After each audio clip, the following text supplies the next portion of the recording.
You're listening to Stagger Cast, brought to you by Stagger Gear.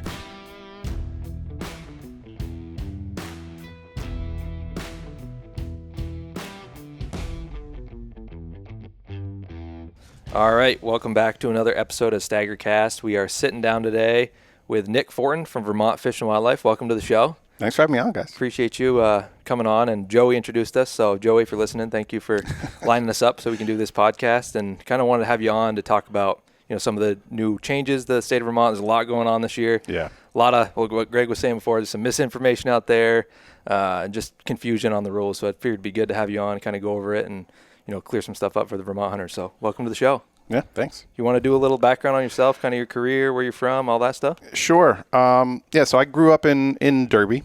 Families from around there. Grew up hunting out Island Pond Way, Essex County. Hunting, fishing, whatever. I spent all my time in the woods out there. Went off to college. Went to UMaine went to Paul Smith's in New York in the Adirondacks, if anyone knows where that is, for a couple of years. UMaine for a couple of years. Went and did a bunch of cool wildlife work. Definitely the cool part of being a wildlife biologist is your first few years where you don't get paid anything. Oh, really? But you get to do awesome jobs. Yep. It's sort of the can't afford to pay you, but there's this really cool job you can do. I worked for Vermont Fish and Wildlife, but I worked on a lynx project in Maine. I got 2 summers. I got paid to basically hike around Western Wyoming and assess moose habitat. Really? Literally just hike around and that looks good. No, that doesn't. Awesome stuff like that. Did that for a while. Came back to grad school in New Hampshire. Then I actually went and worked on bighorn sheep for a year. Okay, so you've been everywhere. Hell's Canyon. And then this job opened up, and I've been here. This is my 11th year now. No kidding. Yeah. This sounds a little boring compared to what you've already done. I mean, it's sort of you want to progress in your career, right? And the higher up you get, the less time you spend in the field. Oh, yeah. More time behind a computer, but you get more say in decisions. So it's sort of the trade-off, right? I'd love to just chase animals around. Cool. I mean, with the wildlife biology career, you kind of have to bounce around and apply to all over the country if you really want to get a job in it, don't you? Yeah, pretty much. I mean, it's almost impossible to say I want to stay in Vermont. If you grow up in Vermont and you're I really want to work in Vermont, well, that's a great long-term goal, but there's just so few opportunities in those kind of in-between stages, early career things, where you really got to go move around. And it gives you great perspective on how things are done in different parts of the country and maybe what you actually want to work on. I never wanted to work on deer when I was starting it. Well, I mean, I grew up in Vermont. I knew all the social pressures and all the political kind of BS that goes along with it. And I was I want nothing to do with that. I want to just, keep to myself and do whatever. And then you get further in your career and you're I guess I could deal with that. And it's one of the few species where you have so much information and you can really manage. Yeah. A lot of other ones were just well, don't kill too many. And that's about all we're doing. Right. That's fair so enough. You grew up hunting and fishing in Vermont. I mean, it's great that we have somebody that's actually done it and in the role and understands. Not to pry too much, but how old are you right now? 43. Okay, so we're about the same age. So we kind of came up through the same stuff and experienced all the same social stuff. So you know everything that has happened for the last 43 years. So which is a lot, although it misses some of the stuff that the rules touch on. But So what's your current role right now with the Fish and Wildlife? So now I'm the official title is Deer and Moose Project Leader. Okay. Essentially head deer and moose biologist. Okay, gotcha. Yep. Okay. And what's the role with those programs? Are you guys essentially, is it just managing herds and all that? Kind of more background on that if you can. Yeah, I mean, it's broad. It's almost anything that has to do with either species, but the focus mainly is managing those populations, maintaining healthy populations, and obviously most of that's hunting related, right? That's how we do it. But there's a lot of outreach involved. There's a lot of, honestly, this time of year, it's a lot of report writing. Yeah. This morning I was working on the deer harvest report. Gotcha. So that's a lot of the winter is crunching numbers, and then I got to come up with next year's recommendation and then outreach stuff like this. And it's a lot of it's broad in a sense, but it's all ultimately focused on kind of managing those species. Yep. Fair enough. Yep. Well, we're on the subject. We talked about, last year's deer kill. You want to roll into the 2025? Sure. We got some stats. I know they haven't released the full.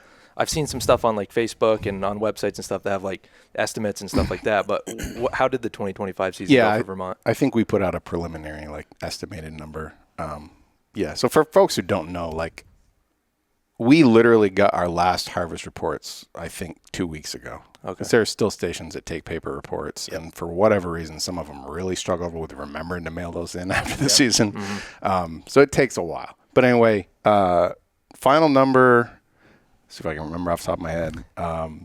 It's like 17,803 or something, just over 17,800, which is a little up from 2024. But I mean, we're right in line with where we've been the last 5 years at least, and probably even longer. Mm-hmm. So I've told other people I kind of categorize it as a remarkably average season. Okay. Like if I was making up numbers, they wouldn't have been as close to the average as they were. Interesting. It just everything was like within a percentage point or two of the 5-year average. So we've been on a pretty flat trajectory. Yeah. Okay. And that's at the statewide level, mm-hmm. which you miss. Like some areas are going down, some areas are going up. You mush it all together, and it looks flat. But but yeah, overall, pretty boring from a pure numbers perspective. Have you guys seen any difference with doe kill and buck kill with the the muzzleloader seasons changing the last few years? Has that played into that, and what are the effects of that? The buck kill's been pretty stable. That went up more this year than the doe kill was almost identical year to year, 24 to 25. Mm-hmm. The buck kill went up, I don't remember, a couple percent, 3-4%. Gotcha. Most of that was rifle went up a bit, and the December muzzleloader went up a fair bit, but we had snow statewide for both seasons. Can you tell me why during that 4-day October doe season muzzleloader I only see bucks? Because no one's killed any of them yet. No, I'm just kidding. No, I mean it's true though. That's it's the same idea of like opening weekend of rifle season, because they're all still out there and they haven't been chased yet. Mm-hmm. So. Yeah, definitely. What are you seeing with the first data coming in from that as far as that early October? Is it getting taken advantage of, or are most people still? So it's kind of interesting.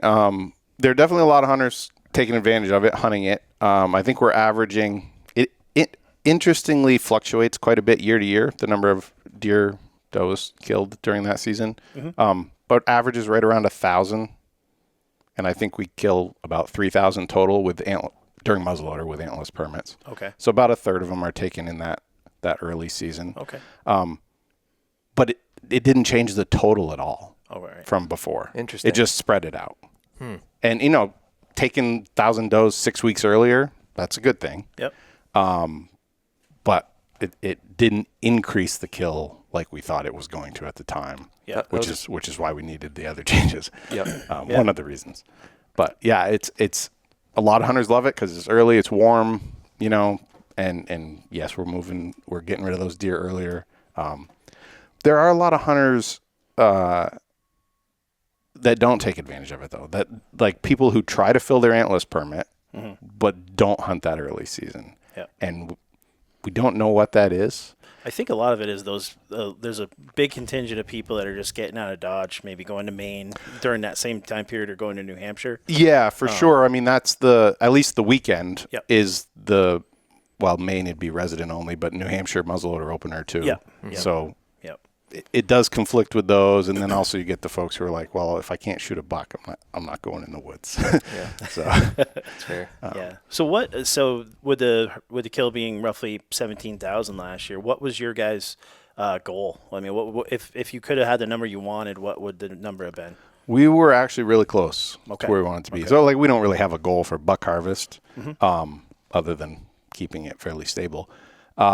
Doe harvest, we were really close. Obviously, again, it depends what WMU you're talking about. Mm. But most were pretty close.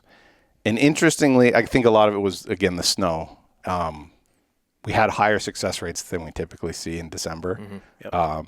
And so even units where we didn't even sell all of our antlerless permits, like B, for example, we didn't sell all of our permits this year, but we actually were right at our target harvest because the success rate was a little higher. Okay. So it happened to work out for us this year. But so most for the most part, we were very close. Okay.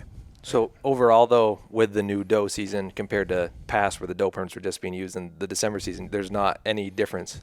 Interesting. That was one of the main questions I had. Yeah, for you. no, So that like you would think it would, but that was exactly what we thought. Like the issue we have, and I mean this sort of relates. We'll talk about it more later, I'm sure. The issue we have with trying to do everything with muzzleloader antlers permits is the success rate's only 14%.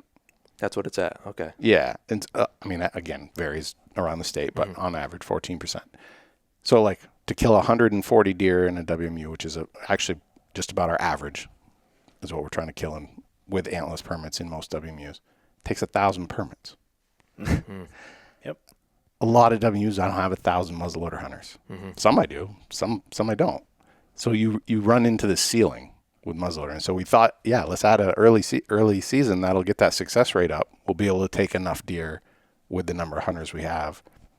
Didn't work. That success rate stayed right at 14%. That's interesting. I would have thought, like you said, you would think it would, just for having that more opportunity for people, that they would have taken advantage of it. Yeah, I mean, there were people in our department who were like, oh, we're going to have like 30% success rates with that early season. You know, those deer haven't been pushed around yet. They're naive. They're still on their fall, feeding habits, and turns out deer are still hard to kill. Interesting.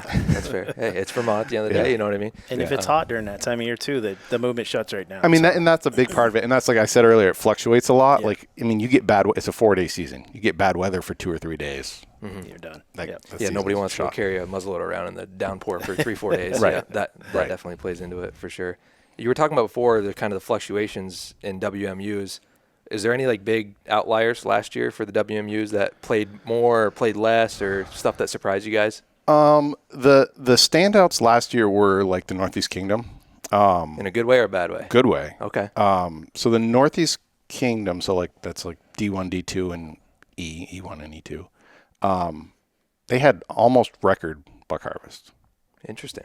Like top 3, I think, since we've had WMUs at least, which goes back to the 80s. So obviously we don't know further back than that, but like by WMU, one of the best ever.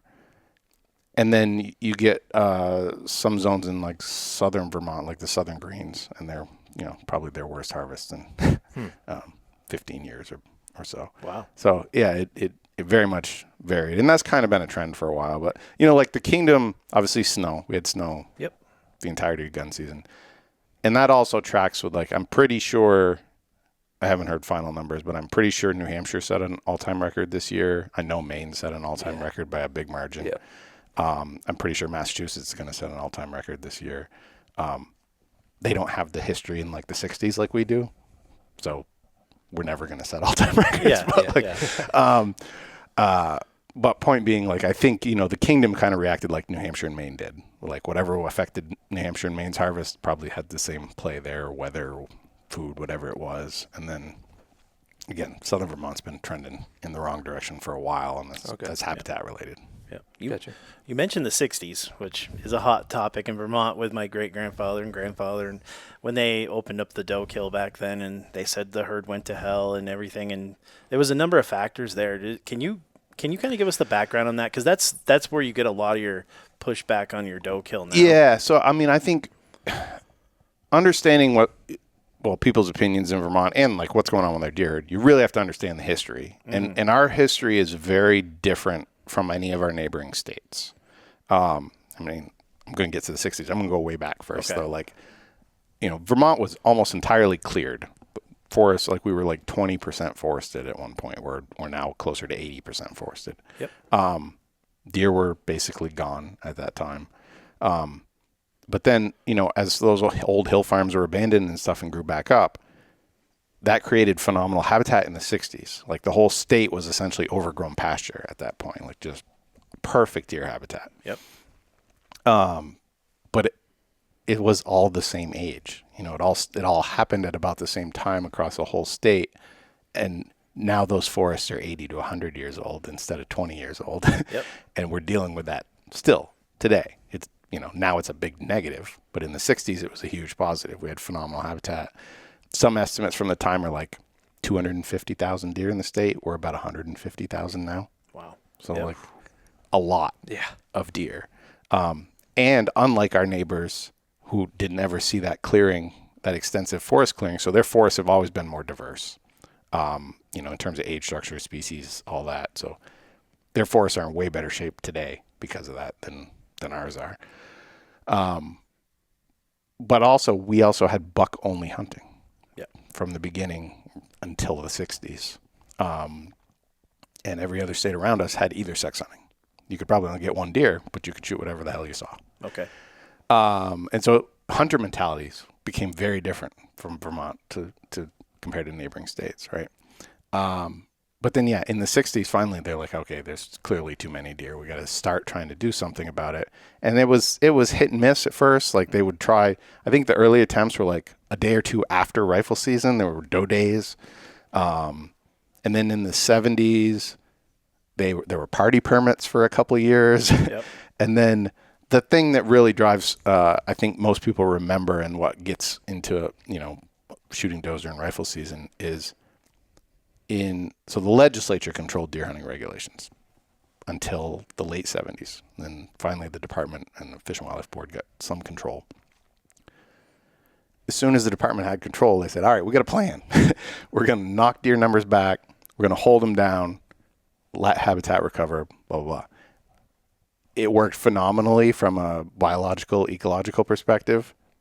Habitat improved, deer health improved dramatically. But socially, it was an absolute disaster. Mm-hmm. They killed a ton of deer in 79, 80, and 81. I mean, one of those years, I think it was 80, the state issued 43,000 antlerless permits. Yep. We issued 21,000 something this past year. Yep.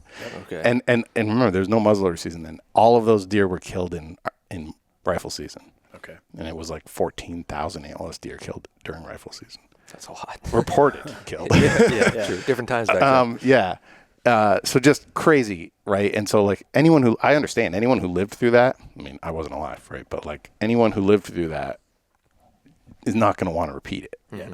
Didn't that correlate to some bad winters right around the same time too? Yeah. So it was 3 years of really heavy antlerless harvest, and it was either the winter, I think it was the winter right after the third year was the most severe winter we've documented. Okay. Since I think we've been tracking that since 1970. Mm-hmm. So yeah, the combination, and it tanked deer numbers. Mm-hmm. And again, even though that actually had really beneficial things did great things for habitat and for deer health, obviously it was just too much all at once, right? Too dramatic. And so no one wants to repeat it. And I don't want to repeat it. Yeah. We have no interest in doing that. And frankly, I don't think we could do that even if we did want to, for a lot of reasons. But that history is like really important with why hunters feel the way they feel and why we're dealing with a lot of the challenges we're dealing with today with our habitat and with hunter mentalities and do you ever worry about that with I know you guys have to kind of make your recommendations pretty far ahead of time, and like with the situation we're in this year, although I don't know what the winter kill is this year, like you kind of have to make a plan, and then all of a sudden if you get whaled with a bad winter, how do you guys pivot from there? Well, so like we set the number of antlerless permits every year. Yep. Right. So we have that ability. We can issue 0 permits if we want to. Okay. I should say the Fish and Wildlife Board ultimately has that decision. But I make the recommendation, and we usually do that in April. So we have the winter severity data. We can say, hey, and this winter right now could go either way. Yep. If we get a good thaw in a couple weeks, it's not that bad. If we get 2 feet of snow in a couple weeks, it's going to be really bad. Yeah. So we'll see after that, and then we come up with what we really do is we come up with a number of antlerless deer we want to kill.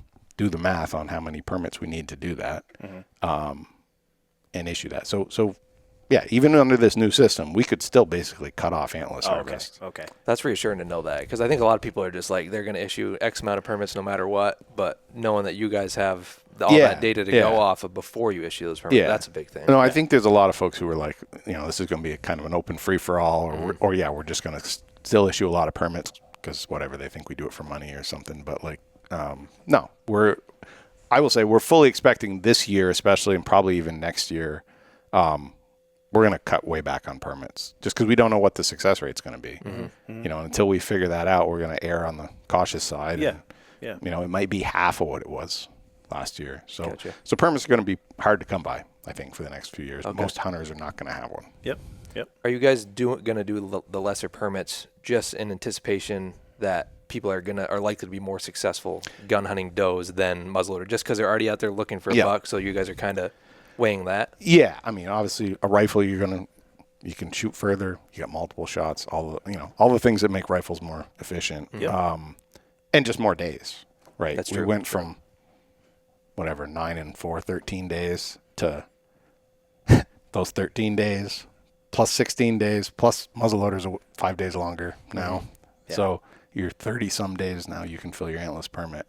So yeah, we're expecting higher success rates. I mean, there's a limit to it, right? Like I've told other folks, like you look at some of our neighboring states, or not even neighboring, but like what success rates are in states that have a similar system. And, New York, I think maybe hits 20% success rate. Pennsylvania is kind of the high bar, 6%. Anyone thinks we're going to have the same success rates as Pennsylvania. Not going to happen. So that's kind of like we might shoot for that this year. Just say, all right, let's maybe, people might be like, ooh, new shiny toy. I'm going to go out and try it. Mm-hmm. It may be success rates will be high this year. So we'll probably plan on something like that, but then we'll adjust accordingly in the future. What is the current Vermont success rate, roughly? Believe it or not, and I don't know. So overall, people who actually go hunting in the woods and manage to kill a deer. Oh, These are tag holders, people that purchase a tag. No, these are people who actually go hunting. Serious hunters. Oh, okay. Because we've done surveys, it's like 80, I think it was 83% of people who have a hunting license actually go deer hunting in a given year. Okay, I understand. Gotcha. So, it works out to like 65,000 active deer hunters. Yep. And if you take that and the number that are successful, it's like a 21% success rate. So it's higher than most people would think. Yeah. Mm-hmm. So it's not terrible. It's not what you see in a lot of other states. That's still relatively low. Still the Northeast. Yeah. But change that. It's not like 6% or 10%. I mean, it's decent. And I couldn't tell you what it is for like hunters who managed to get a buck. Probably close to half of that. Yep. 12% maybe, something like that. But that's fair enough. You brought it up before about the money thing, and I feel like that's always an argument that you hear when people start talking about more doe permits and stuff, and the doe days and stuff, kind of debunking those old theories. Do you want to talk about that for a second? I feel like it's important because I'd say at least half of the people that bring this up and opposed to it bring up the money argument. So do you want to talk about that? Does the state actually making any money off of doing this? No. Okay, that's no. what I just want to clarify that. It's obviously it's just frustrating that everyone keeps bringing it up. Take a lesson in civics. Mm-hmm. Like understand how government functions. We cannot make money from it. It's not only not allowed, but it's not how our budgets are set. And it's a small part of our total license revenue, which is, I think, about 25% of our total budget. Okay. So it's like a small part of a small part. And so, no. I mean, the answer is no. But then on top of that, if we're making more money, it's going into conservation. Yep. It's not like I'm buying a beach house with it.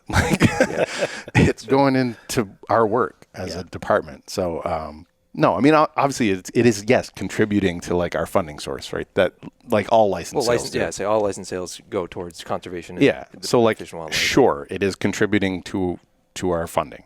But I have never in my 10 years of setting antlerless permit numbers, not once has anyone suggested we issue more permits to make money. I didn't mean to put you on the spot. A couple times been requested we issue fewer permits to get less pushback from hunters, from people above me. But I've never once had anyone request that we issue more permits. Gotcha. I just figured to bring that up because, like I said, you always hear that. So having somebody clarify that, I feel like if people are listening, then now they know.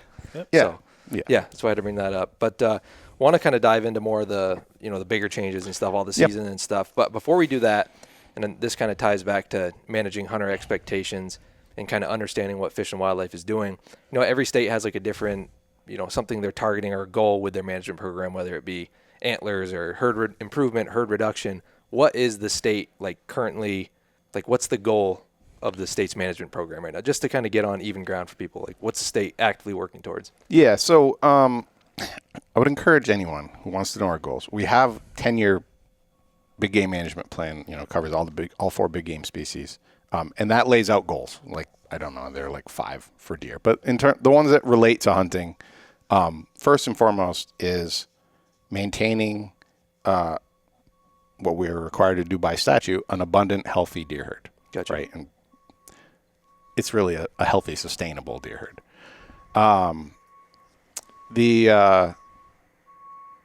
We have some other ones around, habitat and conflicts and trying to think of what some of the other ones. Oh, hunter satisfaction is one of them. And hunter satisfaction is where we get more into the like managing buck age structure and hunting opportunity and those sorts of things. So yeah, the ones that relate to hunting most are hunter satisfaction and then just trying to make a sustainable, healthy deer population. Gotcha. I was going to ask about that. Like, how much does public opinion and hunter opinion go into your guys' thought process when making rules and setting goals? So, I mean, a lot, because ultimately we're government. We work for the people of Vermont. So if and it's not just hunters. This is like if all Vermonters collectively said, we want you to manage for as many deer as possible, regardless of any other things, we want just as many deer as possible, we would be obligated to do that, even though as scientists we'd be like, that's a terrible idea. Yeah, okay. But we would be obligated to do that. But no, the people of Vermont want us to manage for a healthy, sustainable deer population. So we do that. This is where hunters I think, hunters especially, get a little frustrated because they're like, well, I would like to see more deer. And most hunters would like to see more deer. If we surveyed hunters, I'm sure more than 50% would say, I would like to see more deer. That's great, but we can't do that and meet our other, requirements. So if we want to have a healthy herd, we can't have more deer. So we're kind of stuck in like long-term management, but also those bigger, broader goals of a healthy herd. And hunters can complain about that all they want, but we're going to manage for that. Where hunters have a lot more say is when we start getting into the seasons, how seasons are structured, and do we manage for mature bucks or not? That's where hunters have a lot of say. Okay. The how we do it. Fair enough. Yeah, that makes sense. You want to get into the change? Actually, let's just take a real quick break. Let this guy finish, and then we'll come back to that. All right, we're back. We had a little interruption with the propane truck, but let's dive right into all the changes for the Vermont deer season this year. I know there's a lot going on with it, so take your time, go through it. I want to hear about all of it. Where you want to start? Let's start. Let's do the expanded, because that's kind of like the first new big thing. Expanded archery zones. Yeah. So this is actually a rule that we passed in 2020, but we just never made any zones at the time. So this time around, we established 8 expanded archery zones. Most people should probably think of these like suburban archery zones, right? These are developed areas around our larger cities and towns. The main reason is these are areas where we have a fair number of conflicts with deer, or we expect that we will if we don't already. And we can't really manage deer with firearms.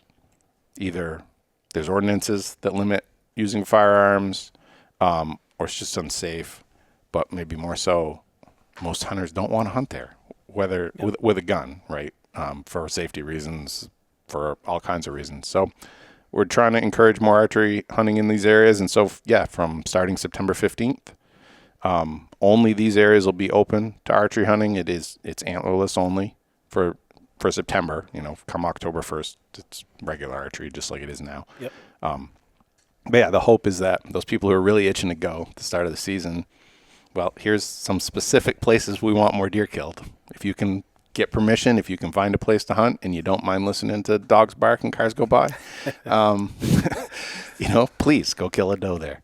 Yep. A little more opportunity. Hopefully it helps us address some of these conflict issues or potential conflict issues. Kind of trying to get ahead of it. Is that to help with like homeowners and, deer tearing up their crops and stuff and collisions, all that type of stuff? Yeah. It's mostly like, the deer damaging your landscaping and gardens and things like that. Collisions, vehicle collisions too, but,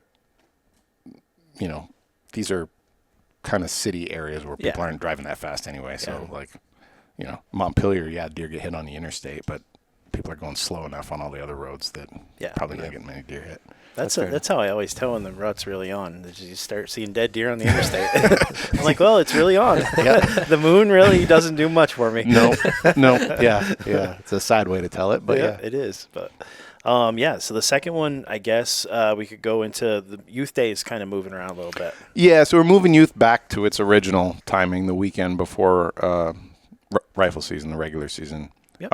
And we had moved it earlier in 2020. In part because of the October muzzleloader season, we want to keep it ahead of that, so they were the first opportunity with a gun. But also thinking a lot of the complaints we had at the time were that the weather sucks in November. It's cold. It's hard to keep kids on stand when it's cold, and so we'll move it into October. The weather's a little nicer, and it's first. So hopefully that would. The hope was that it would increase participation. Mm-hmm. Turned out it decreased participation. Oh. And the reason is because everyone's got fall sports and other fall activities still going on in October. Yeah. And so our license sales, our youth deer weekend license sales, it's a free tag, but a smaller percentage of youth hunters were even acquiring the tag, even though it's free. Okay. Probably because they just never went hunting, right? They didn't think of it because they weren't going to go hunting. And then what we saw at the check station is just a lot of folks who were still going hunting, but they got one evening sit, and then they had a soccer game the next day, and they weren't able to go. So it turns out that early November timing is perfect, kind of between fall and winter activities. So they're free, so they can hunt. So that's why we're moving it back. Gotcha. Has there been a is it steady youth numbers over a 5-year average, or are you seen any increase or decrease? How's that up and coming population hunters looking like in the state? I think the youth, it's a good question. I think it is slowly declining, the number of license sales, but so is the number of youth. Mm-hmm. So the percentage of them that are hunting is staying the same. We just don't have as many youth as we used to. Yep. But overall it's good. But we definitely lost participation. I think our youth weekend harvest declined 20%. That much? Yeah, it was a big deal. I'm surprised by that. Yeah, I would have thought it would have been better, like you said, for warmer, getting kids into it. We did not expect that at all. And just we had never thought about the conflict thing. Yeah. Mm-hmm. Freaking youth soccer. Yeah. Hold it up, right? We just outlaw soccer. It's deer season.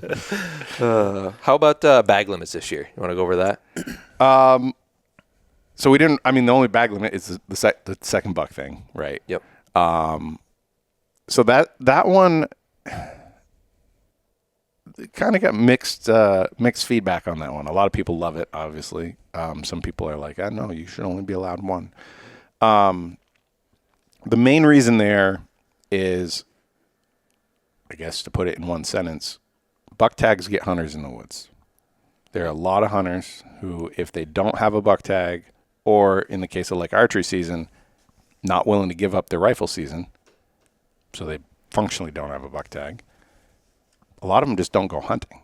Yeah. And these are hunters who might be willing to shoot a doe if they're out there, but they're not even going to go in the woods if they don't feel like they have a buck tag they can fill. So, and we saw that. We saw a lot of hunters stop archery hunting or hunt a lot less because they didn't want to give up rifle season. Yep.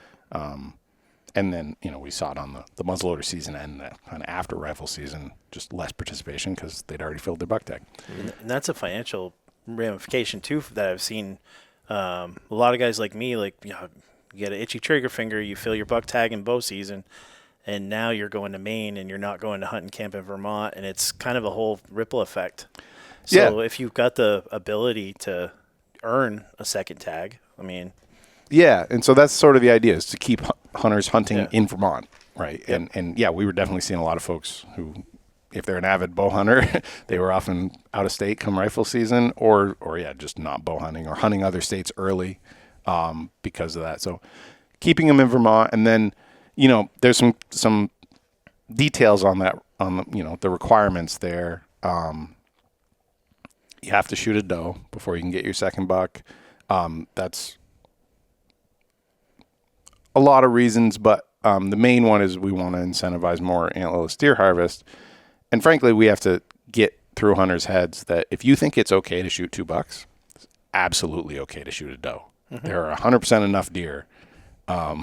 If you think there are enough bucks to take 2, and there are, 2.5 or 3 does for every buck, there are absolutely enough does out there for you to take 1.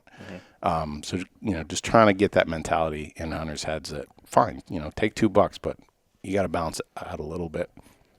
And then the other kind of requirement is that your first buck have 3 points on a side, right? Higher than our typical standard antler restriction. Kind of want to emphasize to hunters that, like, you don't have to do that. You can shoot whatever's legal on your first buck. You just don't qualify for the second one. Yeah, that's a huge problem for me. No, I'm just kidding. But if you, the idea is we want to maintain the selectivity that we got with the 1 buck limit, right? And if we just let hunters go shoot any 2 bucks that are legal, you lose whatever we gain there. And bow hunters are all going to go shoot the first 4-pointer that stands in front of them because they can keep hunting after that. Yep. So that's why we wanted to kind of up that and try to get hunters to avoid shooting yearlings and maintain our buck age structure. Yep. And I should emphasize, you can still only get 1 buck per season. Yep. So only 1 with a bow, only 1 darn rifle. And if you kill a doe first, then your first buck. Yeah, the order doesn't matter. Doesn't matter. Yep. I mean, you can buy your tag now, Yep. which is free, so no reason not to. But, you can shoot the doe first. I would encourage most hunters, check that box, shoot the doe. Okay, so it doesn't have to go in order then? No. Okay, gotcha. No. I would encourage hunters, shoot the doe, check that box, and then if you happen to get a buck, you're all set to get your second one, right? You don't have to worry about scrambling to fill a doe tag before rifle season or whatever. That's fair, yeah. So, I mean, the purpose of that extra buck tag isn't necessarily to kill more deer. It's just to keep people in the woods, not to kill more bucks, I should say, but just to keep people in the woods, whether you're antlerless or, trying to. Yeah, just keeping hunters in the woods, right? Okay. And we actually don't expect it to kill more bucks. Look in real rough numbers, because obviously we don't know how many people are going to try to meet the qualifications that didn't meet them before, but might now try to because there's a reason to. But based on the number of people who would have qualified in past years, and assuming every single one of them tried to get that second buck, which obviously is not real, but it'd be something like 100 people would shoot a second buck. I was going to say, Rodney said that, but even back when there was multiple deer allowed to be killed a year, it was like 500 or 600 though that got second bucks before. Okay. That's all it was, huh? It was never a ton. Yeah. But now, we're expecting it like 100 people might get that second buck. Yep. So pretty minimal, but again, it's that little kind of carrot at the end of the string. Absolutely. Got to lead people. Yeah. Yep. When we went from, a 2 buck or was it 3 buck state before to that 1 buck state, that was when all the APRs went into effect too, right? So, when the APRs went into effect in 2005, prior to that, we were a 3 buck state. You could shoot a buck in archery, a buck in rifle, a buck in muzzleloader. You could actually shoot 2 bucks in muzzleloader. But you could get 3 total. And then it went to 2 with the antler point restriction, and then we went to 1 in 2020. So we were 2 for a while. Okay. I think there's something to be said about the APRs. I think you're seeing it now as far as quality of buck. That's definitely gone up. I think that's noticeable. And like I was talking about the survey that we took there, we can go through after or whatever, and you're seeing that. And just overall, pictures of bucks online and reports and all that, it definitely seems the quality of buck has gone up from, when I was a kid to now. I mean, I remember growing up, everybody was shooting spikes and forks. So I think there's definitely an impact on that. Oh, yeah, it definitely has had an impact. And I will say it very much depends where you're talking about, right? Mm-hmm. Like I grew up hunting in E. I don't think it did a damn thing there. There were always big mature bucks in E because of big woods and limited hunting pressure. But in farmland where there's higher hunting pressure, it has made a huge difference. Mm-hmm. And we saw that in D1. Speaking of one of the other changes, right? It's like we got rid of the antler restriction in D1 and we were right back to everyone shooting spike horns. Number of mature bucks came down. So clearly it was having an impact there. And so that's why we're going back to it is we removed it and we shouldn't have removed it, turned out. Yeah. So speak on that real quick with the moving of the APRs, what zones are affected? So just D1 is the only one. Okay. So as part of our buck age structure goals, we don't have like a hard, we want this percentage of mature bucks, but we're kind of trying to just maintain what we had when we wrote the plan, which was in 2018, kind of keep at least that same kind of percentage of mature bucks. And we've done that everywhere. Even places we got rid of the antler restriction, we didn't see any decline in mature bucks at all, except D1.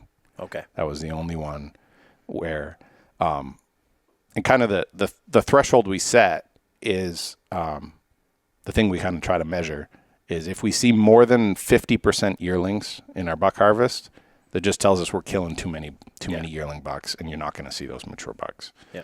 And D1 was the only one where we were having that problem. And it was consistent every year. We were killing 50, 53, 52% yearlings. Okay. And it's the only one where the percentage of like 8-pointers or however you want to categorize mature bucks declined. Okay. So all right. because we want to we have goals, we set our goals. We're going to go back to the antler restriction. Yep. Yep. And that 3 on one side requirement to get that extra buck tag, that's, I guess, going to even benefit that even more. I would imagine. Yeah, probably. I mean, obviously, we don't know how many hunters. I think more avid hunters for sure. The part I don't know there is how many of those hunters are already passing 4-pointers, right? The guys who are really gonna. Yeah, it's a little more incentive, but I think a lot of those folks were already passing up those deer for the most part. Yeah, like you said. Some people get itchy trigger fingers, and it happens. It's a little more incentive, but you're still going to have an itchy trigger finger. Oh, yeah. Just one question I've been asked and I've been thinking about too. You guys ever see yourself maybe doing a senior citizen, maybe a waiver for senior citizens to, like, if they wanted to shoot at a spike horn, they could? Because I know a bunch of guys that are actually in their 80s that are still hunting. Yeah. And it absolutely breaks my heart when they see it might be that last deer and they have to let it walk, Yeah, it's actually come up. It's come up every time we go through rule changes. Okay. It's a worthwhile consideration. I think the challenge comes is where do you set that age limit, right? We sure as heck can't do it at 65 because a third of our hunters are 65 and older. True. Right. True. Something like that. Yeah. So if you set it at 80, if you're still hunting at 80, you deserve it. Go ahead, shoot whatever you want, right? For sure. So we've thought about either that waiver or the other option is potentially letting those folks essentially hunt during youth weekend. Oh yeah, that's a good thing. Because some states do that. They have it's youth, whatever, paraplegic and seniors. Yeah. For their youth weekend, and that's another option. So those are on the table. I mean, those are certainly things we could think about going forward. And I think the hesitation has just been where do you draw the line? Yeah. And obviously, you don't. The older you get, then it's just so few hunters where you're really, we're going to set a season just for those few hunters. But okay. Yeah. Give people some better opportunities, though. It's good to talk about it for sure. I mean, there's no harm in it. It wouldn't do any harm unless you set it at 65, and then there'd be too many people. That's fair. That's fair. Couple questions for you here on that. I had it right here. Where is it? Do we want to go through the doe and rifle next first, or no? That's what you was kind of talking about before. On that, and so with the state changing stuff up, I would say quite a bit over the last 10 years. The state's kind of been enacting some changes and stuff. And with this new program, is there kind of a 2, 3, 4 year window that you guys are expecting to roll with this and then see what happens, or what's kind of the setup and goal with it? So the way we've been trying to handle our deer regs in my tenure, which is not my thing, it just happened to start when I started, is trying to go on a 5-year cycle. So historically, it used to be, whenever someone got an idea, or more likely someone petitioned the Fish and Wildlife Board, we'd open a deer rule and we'd tweak one little thing here and one little thing there. And it was pretty much every year there was some little tweak happening. And so they tried to bunch it, say, hey, we'll do a review, we'll make some proposals, but then let's give it at least 3 and ideally 5 years before we do it again. And that's kind of what we're trying to do right now. So that's why we went 5 years from 2020 to now. Gave us time to see the effect of those, say, okay, this worked, this didn't work. What do we need to tweak? I think ideally we would do the same thing in another 5 years. Gotcha. If something goes, totally off the rails, we can change it at any time. So you could go year to year, can't you, for the most part? I mean, we could open the deer rule. If this fall something is wow, that way didn't work like we thought, we could open the deer rule right back up, and I mean, on an emergency basis, we could close something for 27. Yeah. Right? We could change it, but we could put it more permanent for 28. So we can go pretty quick if we need to. But ideally, we want to have several years to kind of see how things iron out. Because the first year, there's always variability year to year. But first year with new rules, again, people are like, they kind of try to test it. And hunters have to kind of figure out how this is ultimately going to work for them. And so the first year is not always the best indication of what's going to happen long term. Yep. That makes sense. Okay. Yeah. A question for you on here. So with that second buck requirement, this is just me playing devil's advocate here in regards to, tagging and stuff. Is there any new requirement as far as reporting a doe that you have to have hey, okay, this guy definitely verified it in versus punching something in online? That's one thing that came to mind. Yeah. We haven't figured this out exactly for the online reporting, how we're going to do it. Obviously, in theory, in-person reporting, there's a third party verifying that you shot what you shot. I think there are plenty of hunters around the state who know that some check stations do not actually ever look at the deer. Yeah. One in my town that doesn't.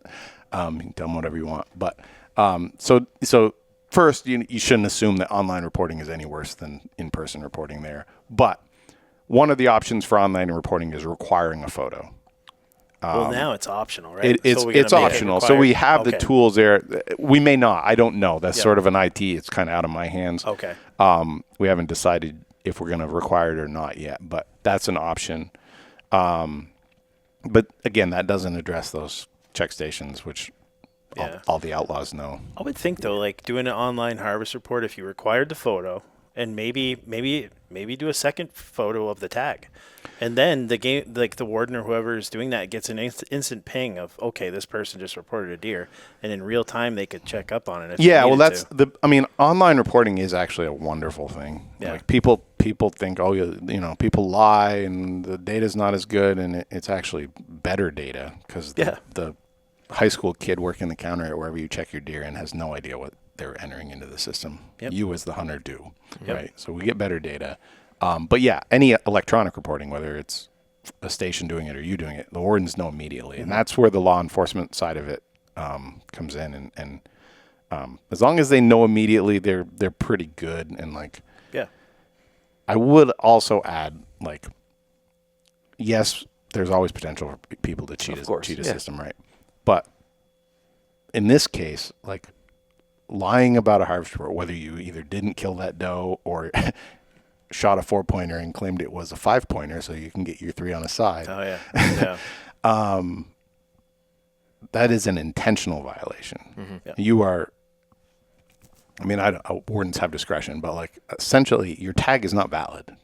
Just because you lied about making it valid doesn't make that second buck tag valid. Your tag is not valid until you actually met the requirements. So you're hunting without a license. There's all kinds of, it's serious violations if you're trying to do that. Right? Yeah. It's not just oops, I made a mistake. It's you were intentionally doing something. So, I would advise people not to try to do that. Yeah, of course. I just had to ask. That's why it's a serious consideration. I mean, it has come up multiple times. How do we ensure that that people are being honest about this and actually meeting the requirements? Other states that have had earn a buck systems, they've seen people, make up does to earn that second buck, right? So it is something we're gonna try to monitor as best we can. Yep. Gotcha. Yeah, and you guys have discretion to be able to, require a photo and stuff like that. You can change it up as you go. Yep, we can do that. And so whether something goes in place this year or not, I don't know, but certainly we'll be able to see, all right, how many issues did we have? Do we need to be more strict? I think ultimately I would like to move the direction for online reporting to require a photo anyway. It's just, I think it's fair. It's useful information too. Then I can actually go look at pictures and be oh yeah, that is an 8-pointer. Yeah. And we can get other data from those pictures that are useful. For sure. Or confirm that, your 60-pound doe was actually a button buck. Sure. Yep.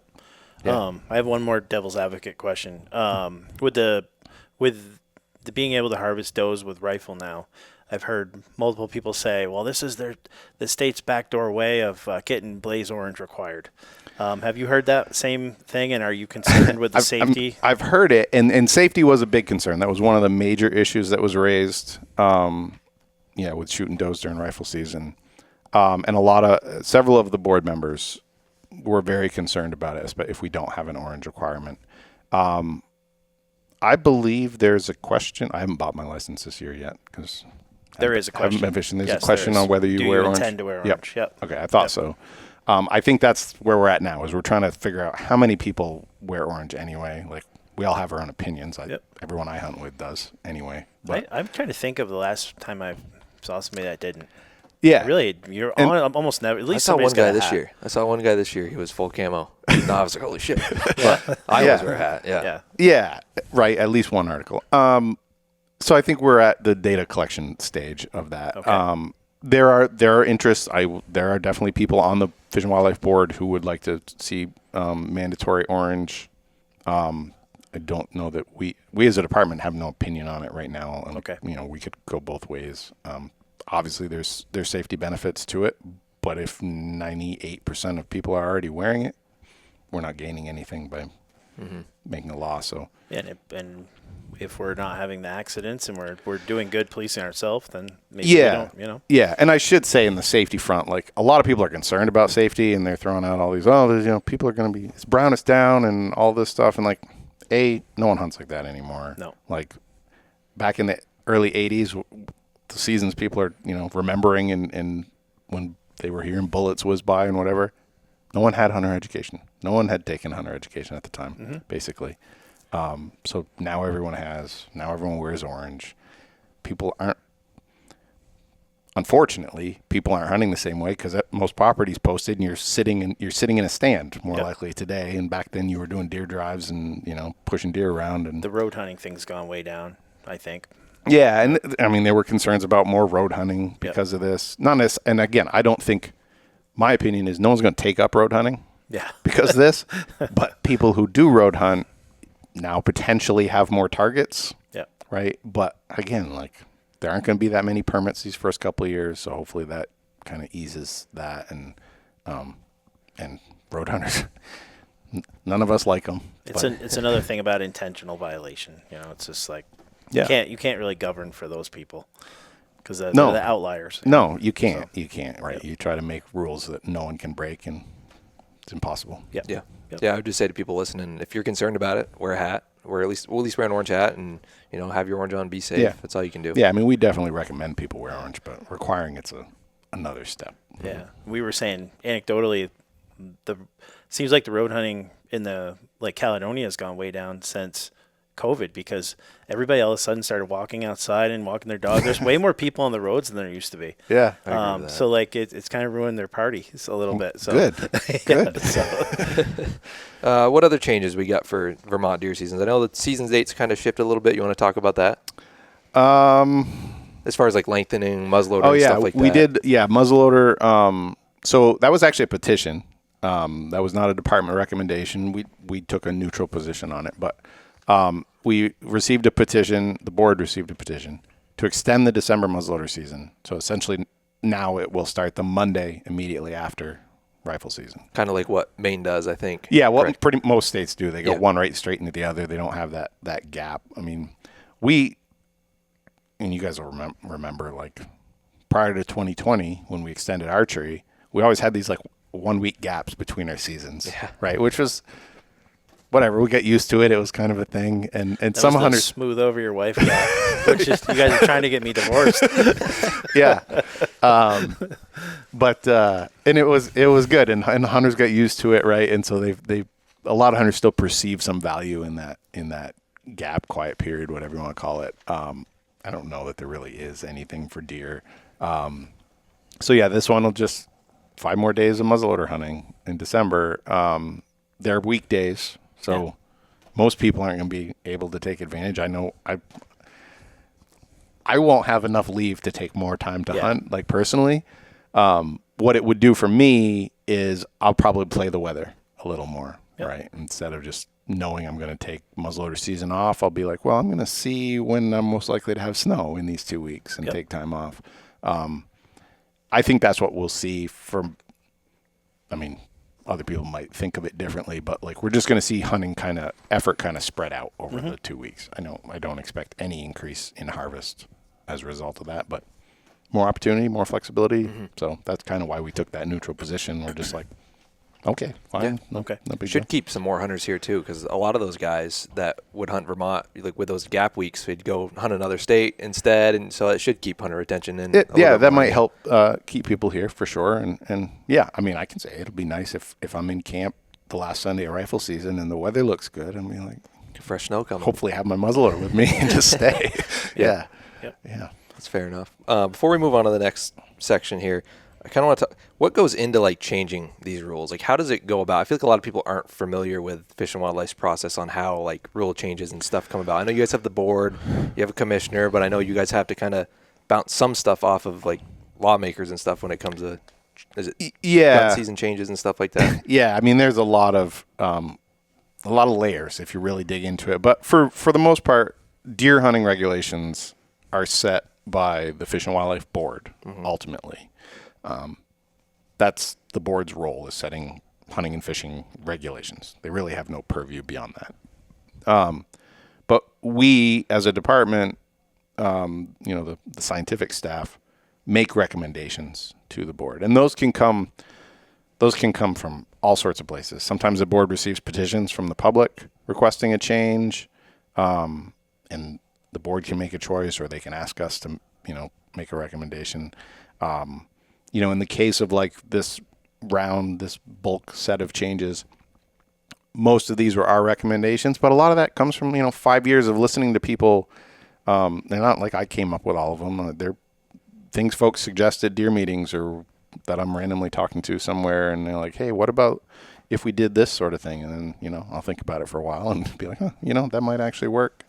So yeah, these things kind of evolve over time. And then when it comes time to make a recommendation, I will say that in the two big packages I've done in 2020 and now this year, what I initially recommend, or what the kind of initial package that I put to our other staff, before it ever goes to the board, but internally when we're talking about things, what I first put forward is almost never what comes out the other end. Like there's other things that get thrown out, things that get added. So it's an iterative process. We're kind of constantly tweaking it, but yeah, for the most part, we're making a recommendation. Fish and Wildlife Board ultimately is the body that decides what passes, what doesn't. So okay, yeah, I was curious on that. I wasn't sure if the legislator had to do it. The legislature doesn't have much. They used to, and over time they've kind of let go of most of the deer rule control. Okay, there's not much that's in statute anymore. It's mostly controlled by the board. There are a few random things, like we were talking about a DMAP program potentially, and we actually couldn't do that right now because there's a statute that says how we have to issue antlerless permits. Okay. Like the lottery process. And so we can only issue antlerless permits through the lottery process. So there are certain statutes that are still in place that don't really affect anything the way we operate now, but if we want to do some other things, we might have to like tweak those. But that's more us behind the scenes. It's not really the public facing side of it. Yeah. I was going to get into the oh, that one right there. Yeah. Before we do that, I have a real quick question for sure. you, because I forgot to ask this before. As far as antlerless kill goes for the state, is the majority of it being done in that muzzleloader season, or are more does getting shot during bow season? What's the kind of the breakdown on that currently? It depends where you are in the state, but statewide average, it's about 50% archery, 6 or 8% youth weekend, and then the rest muzzleloader. So a little more archery than muzzleloader actually now statewide. And then again, like I said, it depends on where you are. Like most of the Northeast Kingdom, considerably more archery than muzzleloader permits. You get into Southern Vermont, and it's mostly muzzleloader antlerless permits and a lot less archery. Okay, gotcha. All right. So this is kind of a controversial topic, and it's kind of a two-pronged question. I know I run a lot of game cameras, and in the springtime when the fawns are ready to drop, you see a big influx in bears running around doing this, that, and from what you read, the bears kill a lot of fawns. Has the department thought of maybe a bear baiting season to try to limit the amount of bears on the landscape? And that's number one. And number two, have you guys looked into the possibility of doing like New Hampshire does, in like a baiting season to try to get more does off the landscape to improve the efficacy, like do a baiting season for deer? Like during archery? Yeah. So on the bear thing, we are currently, I think the next board meeting, we will be recommending some bear rule changes. So we're in that process right now. I will say the last board meeting, whatever that was, a week or two ago, the board got a petition to start a bear baiting season. I don't know. I'm not the bear biologist. I don't know how that's going to play out, right? I will say on the bear front, though, yeah, bears kill a lot of fawns, so do coyotes. Predation is a habitat issue. Doesn't matter how many predators you have. Predation is a habitat issue. You can reduce bear numbers. It's not going to change the number of fawns that survive or don't survive. But that stuff's all on the table, dealing with bears. As far as deer baiting, that is not something we will entertain anytime the disease risks far outweigh any benefits. And frankly, I think just from a baiting in general, I hear a lot of people talking about how baiting will, for both bears and deer, will result in more animals being killed. And theoretically, that makes sense to anyone, right? And they're like, well, yeah, it's easy. You bring more animals in, they're easier to shoot, blah, blah. In reality, that's not how hunters hunt over bait. It makes hunters picky. They just sit there and wait for the deer that they want, and they still shoot the same number of deer they were going to shoot or the same number of bears they were going to shoot before. Does not actually result in more animals being taken. That's the reality. That's what other states see. It makes hunting easier, I guess. But for deer, the disease risks far outweigh any potential benefit. Are you guys kind of in a weird spot, seeing that New Hampshire allows baiting, seeing that Maine allows feeding all winter long because of the loss of the winter yards, and now, of course, every deer is ingrained in them. If they got rid of it at this point, it would be a disaster. And we're kind of sitting here in the middle, and there's new data coming out on CWD. I mean, there's a lot of people would argue, like, by the time a deer dies of CWD, they're already going to be dead because the average life expectancy of a deer is less than. Well, no, but what do you guys see? So yeah, I mean, I think you're right in that we're in a sort of awkward position in that two of our neighbors, New York and Massachusetts do not allow baiting or feeding. But yeah, New Hampshire allows limited baiting and feeding. Maine allows feeding. I think if those states biologists were starting from scratch, those things would not be allowed. But they're culturally ingrained, and like you said, with winter feeding, if they stop now, they'd be screwed because they've lost the natural yards, right? So they're in a more awkward position than we are. But I do understand why a lot of people, because hunt in those states and they're like, well, they do it. Why shouldn't we do it? And again, the reality is it wouldn't actually benefit us. Like, I understand why people think it would, but the reality is it wouldn't. And as far as CWD goes, CWD is a massive threat to deer in this country. It has not been anywhere long enough yet for people to see the full impact. It is such a slow-acting, slow-spreading disease that it can take 50 years to see a full impact. And the longest it's been anywhere is, I think in Wisconsin and a couple other places it's been for 25 years. But they haven't seen the full impact yet. It's a massive fight right now online. You see. Oh, well, and I get it. Like, we've had CWD for 25 years and we still have tons of deer. Obviously, it's not a problem. Sure, your kids will see the problem though. Like that's the challenge with CWD is it takes so long to have an impact that people are like, well, there's no impact because it's not like you just massively overnight all your deer die.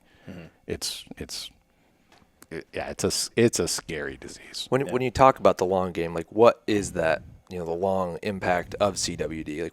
Like what do you see happening with it? So it's tough here. Like, I mean, thankfully we don't have it, and the only thing we can do at this point is keep it out, right? Like, no one has ever been able to get rid of it once they have it. So it's in the soil and stuff, doesn't it come through? It can. Yeah. The prions can live in the soil for I think 15 years at least. Wow. And still infect deer. They get taken up in plants. Like it's a crazy disease. Like nothing kills these things. But it kills deer so slowly and it spreads unstoppably, but very slowly. So it just takes a long, long, long time. And like in western states, there like Wyoming, Colorado, that have had it since the 60s. They have very low deer densities compared to us, right, in the east. But they're still seeing declines. They're at like 1 deer per square mile, and they're still seeing declines in their deer numbers. Slow, but certainly. Wisconsin, where it is in Wisconsin, like one of the most productive deer habitats in the world. Yeah. Like pushing 100 deer per square mile. Like that population will probably persist at some lower density, but it's going to be knocked way back, and every deer you shoot is going to have CWD. So, it's not a place you want to be. Where we would end up, I mean, obviously we're not as productive as the Wisconsin habitat. We're probably closer to some of those western habitats. So, yeah, are deer going to go extinct because of it? No. But are we going to have a huntable population 50 years down after we get it? I don't know. Yeah, and they're worried about it crossing over if we eat the meat. And, I mean, that's a whole other thing. But that would be one of the concerns. The more animals that have it, the longer they have it, the more likely it is to mutate. Okay. And then there's more chance for it to jump species. Do you think it'll eventually, I mean, obviously we're trying to prevent it from getting here. Do you think it's like an inevitable thing that it's eventually going to work its way into Vermont, or do you think through practices we can prevent it? It's in Pennsylvania. It's well established in Pennsylvania at this point. Within the next decade or two, it's going to walk here. Yeah, it's true. Wild deer. Just going to, I don't know. It's going to take one person bringing a deer back when they shouldn't. And that's the way. That's the way. There are rules on it, but that's the way it spreads. That's why it's jumped all around the country. Is because people move deer and deer carcasses all the time, right? But yes, compost bin even if we can prevent it from coming here that way, at some point it is eventually just going to walk here in wild deer. Hopefully there's some sort of treatment or preventative measure or whatever. There's a lot of research going on. But the longer we can hold it off, the better chance we have. Yeah. What's the other big one? Is it EHD is a big one right now? EHD. Which, like Ohio got pounded with it this past year. Ohio my brother has hunted in Ohio the last couple of years. He wasn't in the bad hit area, but yeah, they get hammered. What's the difference between EHD and CWD for people? I feel like they kind of get blended together. So chronic wasting disease is again, funky disease. Takes a long time to kill deer, spreads slow, but you can't get rid of it. EHD is a virus. CWD is caused by a prion, which no one has ever heard of. It's a protein. It's not even alive in any sense of the word. But anyway, EHD is caused by a virus, which is spread by a midge, like a no-see-um, and it kills deer fast. So during drought conditions. Usually during drought conditions, when deer are drawn to water sources, muddy areas where those midges exist. So it's usually in drought years when it's the worst, but I mean, a deer can die in a matter of days, a couple days after being infected. Wow. So you get quick die-offs, and often deer are dying in water or next to water. We've only had one outbreak that we know of about 4 or 5 years ago now in Rutland County. Oh, EHD in Rutland County? Yeah. I didn't know about that. Like Castleton and West Haven. It killed a lot of deer. Very localized, but it killed, we probably lost several hundred deer to it. But that's the one time we've ever detected it in Vermont. But again, like with climate change, all these things are moving north. Yeah. We're going to have it more frequently in the future. And so we're going to occasionally see these die-offs. The kind of beauty part of that is they're usually not, they knock numbers back for a little bit, but you can adjust for that in management. Deer populations are excellent at recovering from those sorts of things. Yeah. So not huge. And I doubt we're ever going to get to the point where like some of the massive die-offs that like some of the Midwest and Mid-Atlantic states see. If it was going to happen, it would have done it last year. I mean, that was pretty droughty everywhere. Yeah, it's interesting. Like again, these are all fascinating. Like the dynamics of how these things spread north. But when it does, it's just suddenly one year it's really bad in the north, and then other years it all stays south of us. And I think it's the midges that spread it can't survive this far north, so it takes some sort of event to like push them north earlier in the season so that they exist and then can infect deer. And so it gets complicated, but over time it is just creeping north. So a lot of factors go into it then for sure. Yeah. So with like the, no baiting, is the sole reason for no baiting just to prevent disease? Is that kind of where the state stands on That it? is far and away the biggest reason. I mean, there's other elements. I mean, you guys are old enough to probably remember when baiting was legal in the 90s. Yep. I know it was, people start getting competitive about whether my bait pile is bigger than your bait pile, and these are my deer because they're on my bait pile. And so there's some social aspects to like baiting that are avoidable. Yeah. I mean, could you theoretically bait in a way that minimizes disease risk and doesn't cause social problems? Like, sure, but that's a. There were people back then that did it kind of responsibly, like they'd put apples under an apple tree. There was other people that would do truckloads of stuff where there was no feed and like that's pull what every I'm deer talking in like from miles away. The truckloads of stuff and like it comes at a certain time and like they were carried away. But and so there's that too, but it is mostly the disease. Yeah. Okay. Is there like data and direct impacts on spreading CWD more compared to like what he's saying? If a deer goes under an apple tree and is eating apples with another deer, like you're going to have that contact during the rut. You got bucks chasing does around. Like, is there that much of an impact? There is. Okay. Yep. Yeah. There's a lot of research on feeding or baiting, anything where deer are feeding from the same pile of stuff, basically. It spreads not just CWD, any disease pretty much, much faster than even natural feeding, even when that's, a pile of apples under, or a natural, carpet of apples under an apple tree or food plots. Yeah. Those, even though those deer seem like they're all in the same, feeding in the same place, a bait pile is way worse. Interesting. All the saliva's right there instead of like. And I think the other, there's, a deer eats a plant and that plant's gone. Right. Even though they're in the same spot, they're not eating the same thing. But there's also when it's natural feeding, it's like a family group. It's the doe and her fawns and maybe her, last year's fawns or whatever. And those deer have probably already shared whatever they're going to share. Mm-hmm. Whereas when you're baiting, you're bringing in a whole bunch of other deer beyond just family groups into a bait pile. So so that one family group might be there at a time and they've eaten, but they've left their saliva for the next group that comes in and feeds off that same pile. Okay.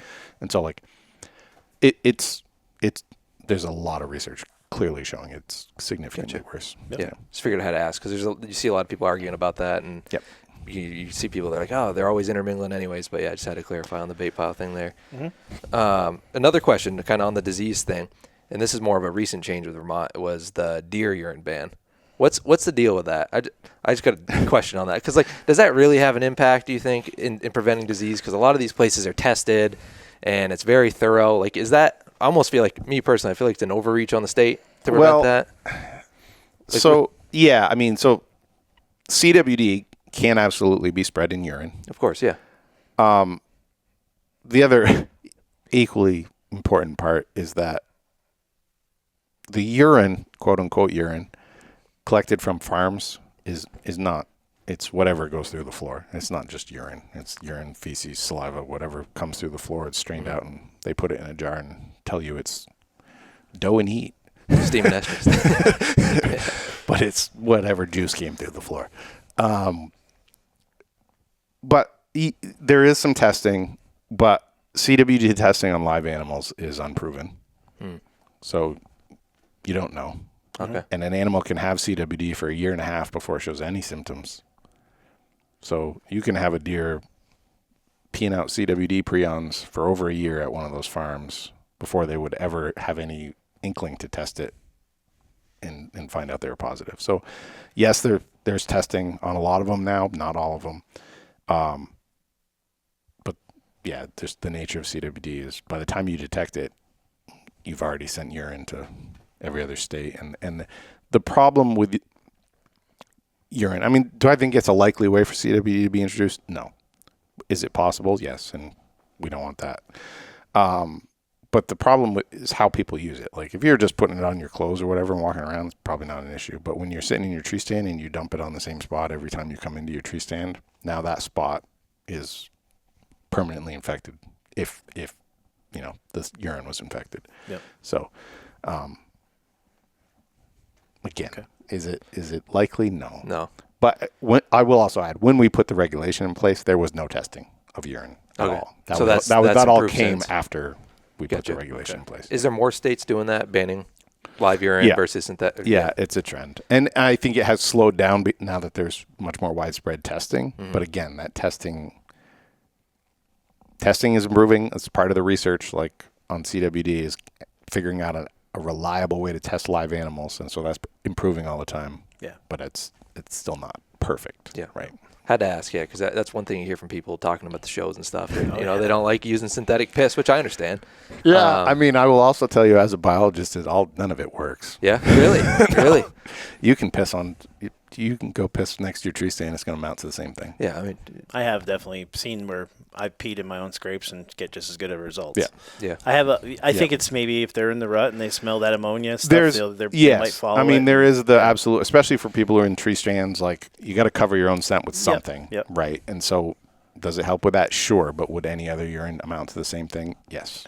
so there's no direct correlation to, say, estrus using estrus during No, the rut. because whatever hormones might be in estrus urine have long broken down and decomposed before you ever open that bottle and use it. Okay. It's more just they can smell it, the ammonia kind They of. basically they know it's urine, Yeah. but they don't know what kind of urine. So they're like, oh, I'm going to go check this out and see if maybe it's a doe in heat, right? But yeah, it's Yeah. So you're saying it's marketing?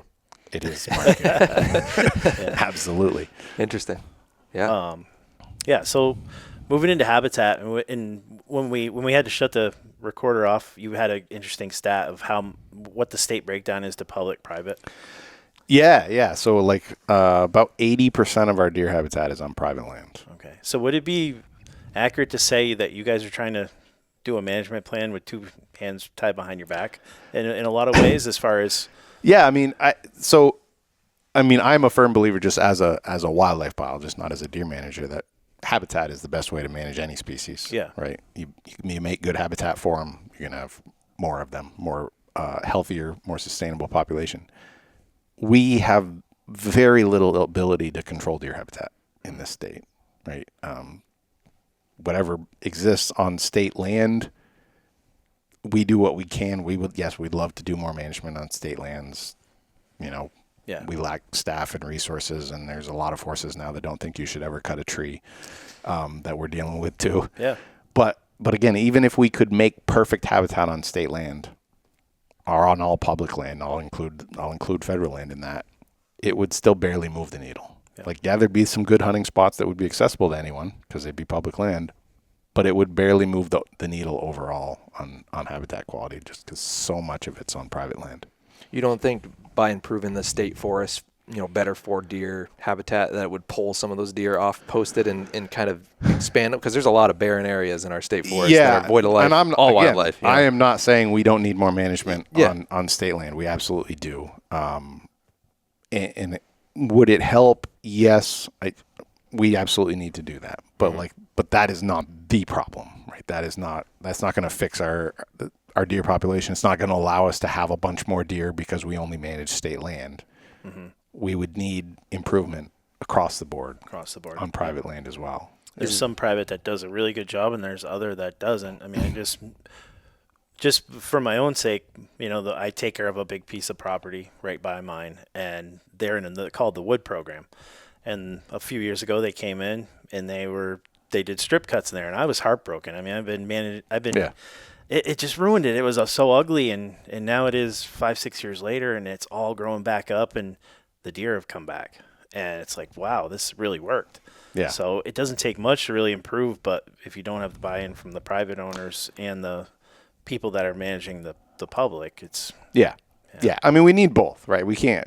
I don't want to, suggest that we can just ignore public land. We shouldn't. We do need to do more on public land, but we need private landowners to do a lot more as well, and that's obviously something we don't really control. We can encourage. Mm-hmm.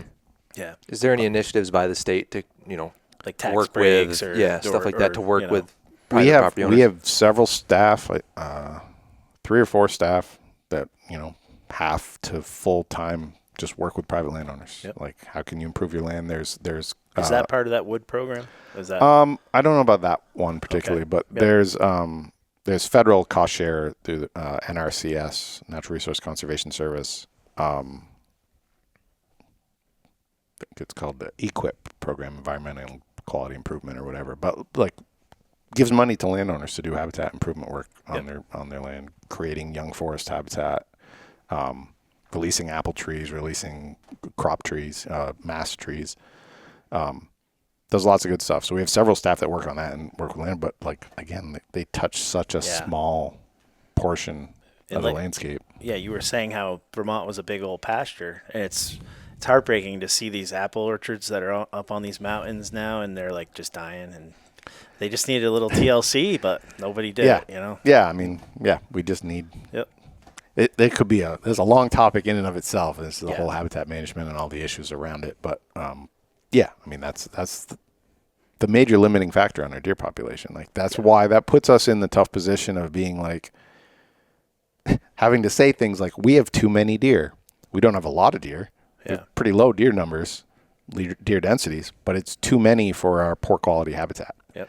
And that makes the messaging confusing, but it also like, I understand why people are like, well, I want to see more deer. Like I don't see anywhere near the number of deer I used to.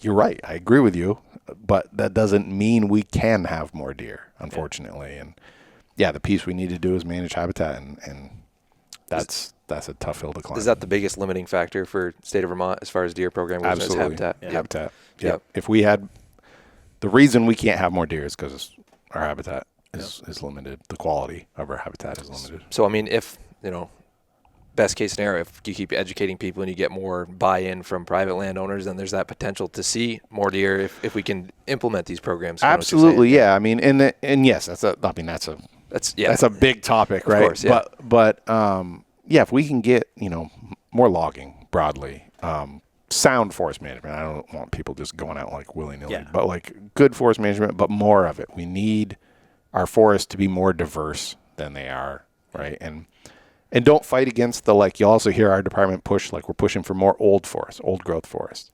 That would be better habitat than what we have now, right?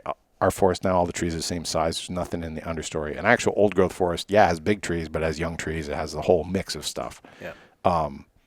You need that. You also need just someone to go out and put some clear cuts on the landscape. Yeah. You need all of that. Yeah. I think the beeches and the oaks used to kind of carry the public, and now that a lot of the mature oak is gone and the beeches are dying off, there's really nothing to eat, and it's kind of at that point where you got to do something. But if you could take the reins off and let you guys do what you wanted to do, it'd be a lot better. Yeah. If only we were God and could do whatever we wanted. Yeah, it'd be great. How much say do you guys have over forest management? I know you guys are Department of Fish and Wildlife, and then the state has a Department of Forestry, Parks, and all that. Yeah. Like how much say do you guys have when it comes to managing land? So we, within the Agency of Natural Resources, which is Fish and Wildlife, Forest and Parks, and then DEC. DEC doesn't own much land, but Forest and Parks owns all the state forests and state parks. But we manage all our land. We have what we call district stewardship teams. So in each district office, we have, all the agencies have staff on the teams, and we kind of manage everything. Not the same, because a state forest has different goals and objectives than a wildlife management area does, but it's all the same staff, making decisions on those properties. So we try to do it the same to the extent that we can. But ultimately Forest and Parks makes the decisions on state forests at the end of the day. Yep. We make the decision on WMAs, but most WMAs are like wetlands or some sensitive habitat that, maybe not appropriate to be managing. Whereas state forests, a lot of the purpose of state forests is to be forest land and to be managed as such. And so it's a matter of getting plans in. Yep. And I'm sure you guys, around here, Camel's Hump was recent, and I got a lot of pushback for, proposed logging on Camel's Hump State Forest, and then the Worcester Range they just did.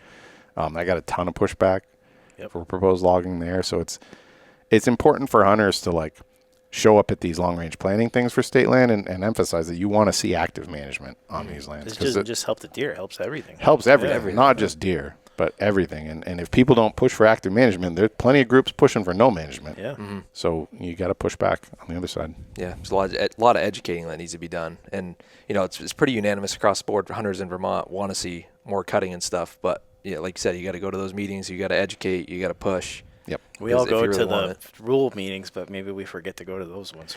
I mean, I would argue those are every bit as important, right? Yeah. Like, yes, you want to affect how deer are managed, but like we're managing deer within the bounds of what our habitat can support. And whether you might want something different, but we're kind of stuck within those bounds. If we can make our habitat better, then that gives us more leeway to, let's have more deer. Absolutely. So the Department of Forests and Parks, they're actively pushing for more logging. Oh, currently? they absolutely want And to have they been for a while? Yeah, Okay. but actually implementing it is a whole other. Yeah. You got to get past the lawsuits and all these groups that push keep for delaying it, to just make a lot more red tape to make it so difficult to actually implement something on the ground. Yeah. Everybody's crying about, the bees are disappearing, but you go down on a piece of land behind my house and there's nothing for a bee to pollinate within 300-400 yards other than what's in the fields. You know? So there's just no. Everything's kind of going down at the same time, but yeah, it's trying to manage deer without managing the habitat. It's kind of like putting a Band-Aid on a bullet hole. Really, if you're, it's true. Yeah. It's like you go take a walk out in the woods here, which I mean, hunters spend more time in the woods than anyone else, I would assume, other than like hikers and stuff. And we all see it. You see the beaches dying off and stuff like that. There's significant stuff that needs to be done if you want to see more deer and just have a healthier forest. So. Yeah, it just comes down to, I guess, doing more to get that word out there. You got to advocate. Yep. So the state of Vermont Forests and Parks, like, what's their goal right now? Like, what are they trying to do with our forests? I mean, I know you said cutting, but like, I mean, I'm not going to speak for them as an agency, but like, they're part of their whole thing. I mean, they promote sound forest management. They very much, as an agency, believe in active forest management, science-based forest management. So, like, again, they would love to be actively managing more of their land. Part of it is resources, right? The powers that be have to give enough staff and enough money to actually have people to go out and mark a timber sale and manage a timber sale. That's part of our shortcoming. But you need to have the support for just doing that management in the first place before anyone's going to put money toward it, right? Yeah. So the state of Vermont Fish and Wildlife hands are essentially tied when it comes to forest management and, actively cutting done or doing stuff. Yeah, for the most part. I mean, we can do a little bit. So it's just kickback from our peers, essentially, that's causing the holdup. Dang. Yeah. That's something to be said there. You want to switch gears to my favorite topic, moose? You want to talk moose? I want to talk moose. Let's talk some moose. I'm down to talk moose. Can we just get an update on the moose situation in Vermont and as far as you guys see it? Sure. Moose are still around. So I kind of separate our moose into two populations, whatever you want to call them. You have WMUE, right, Essex County. A lot of moose. Yes, way fewer moose than we had 15, 20 years ago, but still a high-density moose population impacted by winter ticks. That's where that's where we hunt them. That's where we manage them. Yep. And I'll get into that more. But the rest of Vermont, low-density population, habitat, right? Yep. As much as habitat affects deer, moose, it's even worse, right? They eat nothing but leaves and twigs. Yep. If there's no young forest, no early successional habitat, you're not going to have any moose. You just don't have moose habitat. So that's the problem in most of Vermont. That's why we've seen a decline. That's why we have few moose now. That is not going to change until the habitat changes. So in most of Vermont, it looks like moose are kind of stable. Again, there's not many. It's hard to tell exactly what it's doing, but it seems pretty stable. Habitat's the big limiting factor. I mean, there's other things like brainworm, which they get from deer. But I think habitat's the big one. You just can't have more moose if you don't have the feed for more moose. Yeah, and that's why you go to Maine, you see all the cuts. Like that's why they have the moose. That's why that's why we have moose in Essex County. Is because it's mostly commercial timberland, right? So there's plenty of cutting going on there, plenty of feed for moose. That's why you have higher moose densities. But then that's also why you have tick problems, winter tick problems there. It does look like we've been a little successful at reducing moose numbers in Essex County, which has been our goal. We think we're getting close to our target, which is about 1 moose per square mile. So we actually recommended fewer permits this year. We backed off a little, kind of trying to coast into that one per square mile level. Yep. I think we have to kind of hold it there for a few years to see before we'd really expect to see much improvement in like health and things. Yeah. That's our only tool right now is just to reduce the density. Is Yeah. there any talks of anything else, like arming a militia of hunters with Bravecto guns? Sure you've heard that all. Oh yeah. I mean, is there anything we can, because I mean, they did a thing about the guy in Maine. I forgot his name, but he's doing really good work. They're doing really good research. We know what's going on now. Now we've got to try to do something about it. And it seems like we're another situation where we don't really have much we can do.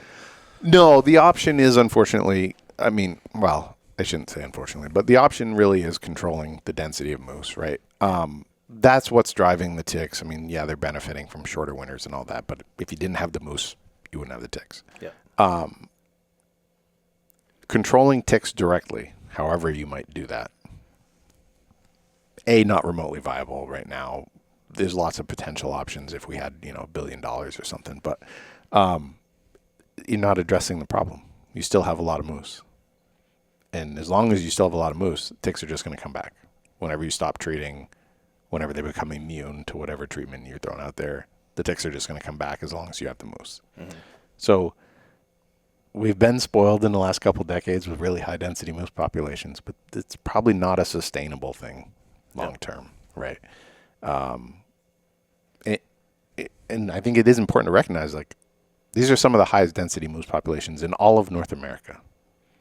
Like, even in Essex County, like 1 moose per square mile is more moose per square mile than most of Alaska, most of Canada. Like, it is a high density population. It's not normal for moose. So it makes sense that you're going to have parasite issues when you have those high density populations sustained over a period of time. Okay. Now, does that mean we have to get down to low density? Like Maine has been able to sustain higher densities because they have so much timber harvesting, right? And so much good habitat. I don't know, we have to find the balance, and where that balance is, I think we're trying to figure out. Yeah. We're trying to see if we get to 1 moose per square mile and hold it there. Are we going to see a drop in ticks? We're going to see much improved moose health. If we can, that's great. Yeah. If we don't, we'll have to kind of reevaluate how we go forward. But Maine is so funny it's just when we go out and shed hunt and hunt, you get into areas where every bed is like soaked with blood. There's dead moose everywhere. And then you get into other areas where they look like they're just doing great. Yeah. And it just doesn't make a lot of sense, It is very weird. I mean, we count ticks on moose that come into the check station, and you'll have one come in and, the 4 little areas we check, you get 100 ticks. Yeah. And the next one comes in and you maybe find 1.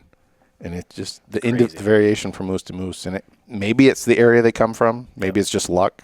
But yeah, there's a lot of variation. Because, I don't know if you guys have ever had the joy of walking through a winter tick cluster, the little red freaking things. Yeah. You had to get naked. Yeah. You don't get them on you one at a time, right? It's hundreds or 1,000 at a time. And so, like, it doesn't take a moose to pick up too many of those to suddenly have a ton of ticks, right? So there's some luck involved in that. Mm-hmm. They just look absolutely miserable about April. Those poor, they look like they're wearing a coat that's too baggy for them in the woods. It's just like, just the most horrible thing to ever see. Oh, I mean, the weight loss on those calves is just appalling. Like, you're like, no wonder they died. I mean, they lost 40% of their body weight. Yeah. Oh, yeah. Crazy. I have a question about ticks from a biologist standpoint. Do the ticks, when they attach, do they stay there their whole life, or will they detach and then move on? Like, if they get on an animal, will they stay there their whole life, or will they? So the winter ticks that affect moose, they're on one animal for the whole winter. That's where the name comes from, right? They get on in the fall. They're on it all winter, drop off in the spring. But they're not attached the whole time. Like, they'll get on, they take a blood meal. So they have ticks. All ticks have 3 life stages: larva, nymph, and adult. And so they take a blood meal essentially in each stage, right? Take a blood meal, molt into the next stage, take a blood meal, molt into the next stage. And then the adult females take that blood meal. That's when they swell up to like the size of a small grape before they drop off and lay eggs. But most of the time those ticks are on a moose in the winter, they're not attached. Really? They're just kind of crawling around there. I mean, ticks can hold on pretty good even when they're not biting. Oh, yeah, but absolutely. but they're not actually like, their head's not stuck into a moose most of the time. Just catching a ride. Yeah. Staying warm through the winter. And then, this kind of goes back to talking forests and stuff. Do you think ticks have made a bigger impact on Vermont's moose population, or is it just the aging forest? Because, like, I'm almost 30 now, and I remember around here growing up, there was moose you'd see. Unfortunately, moose versus car collisions, you'd see them run around. Yeah. Like, every once in a while, you'd see one running downtown in Waterbury and just, like, come out of nowhere. And is the decrease in population because we have 30 years of age on the forest, so there's less browse, or is it more tick? I think in most of Vermont, it's more about the age of the forest. Okay. Right. The habitat has declined. But there's also the element of, like, when the population was booming in the Northeast Kingdom, they were sending out all these dispersing moose, like, out into the rest of the state. And that kind of source of moose went away when that population declined. And part of that was us intentionally reducing it as a department. It's before my time, but, like, intentionally reducing it, and then winter ticks helping too. Yeah. So you lost the source, but you also lost the habitat. And that takes a while to show up because, like, a cow moose will live 15 years pretty easy. So she's out there when there's good habitat, but if the habitat declines, it's not like she suddenly dies. She's there for the rest of her life. So it takes a while to see that kind of decline even after the habitat's kind of gone. Yeah, I was curious on that. The aging forest stuff makes a lot of sense because, around here, I got a few spots where you can see the state did some cutting, like 10 to 15 years ago, and there's still like 2 or 3 moose hanging in those areas. It's incredible to see. You have just that little bit of regeneration, and there's 2-3 moose right there. And I've actually seen a few more moose the last few years down in these mountains. Yeah. So I was just curious if they're coming back or not, but you kind of answered that. I think the Groton Topsom area is like a really evident spot where the woods just grew up. And the moose just are not there. Because that's where you got yours, right, back in the day? It was gangbusters there, yep. Yeah, I got one in there in 2007, and there's moose everywhere. And you go in there now, and you'd never know there was ever a moose. It's crazy. Yeah, it all comes back to the forest. It really does. It really does. It's all about habitat. Yep. What's the current population of moose in Vermont, roughly? I think our estimate last year was 1,500, 1,600. Really? I was thinking it'd be more than that. Yeah, they're pretty sparse. And then it's more than half now are in E. So the rest of the state's real sparse. Has it been steadily declining, or has it kind of been holding steady the last few years? It's been going down. The last couple of years, our estimate's been coming down. Interesting, our estimate has come down more outside of E than in E, even though we're trying to reduce it in E. But there's a lot of caveats with the way we estimate moose numbers outside of E because there's just so many unknowns, and it's based mostly on sighting rates by deer hunters. Yep. And like in the mountain units, where deer hunters are hunting on the low elevation, the edge of the units is not where the moose are. No. No. So you don't have good overlap, and so we're kind of getting a biased picture. So we could be missing a lot, just flukes of weather or whatever. We might one year suddenly get very few sighted, and the next year we might get a bunch. So. Yeah. But yeah, we've been pretty steady in that. Well, it was low 1,500 this year, whatever. But we've been in that 1,600 to 1,900 range for a while now. So I think we're pretty stable. What was it like early 2000s when they were giving out a bunch of permits? What was the population then? 5,000. 5,000. Yep. And how many permits were they given then? 1,200 was the peak. And we're at what now? Permit-wise? 85 this year. Okay, so that's quite a bit. That's quite a bit of difference. What would you almost say it was too much back then as far as no? I mean, that was the intent was to reduce moose numbers. Okay, right. Gotcha. That was very much the goal, and it worked. And as soon as it stopped working, again, the focus was always up in the kingdom, right? As soon as the state stopped trying to reduce moose numbers up there, moose numbers leveled off.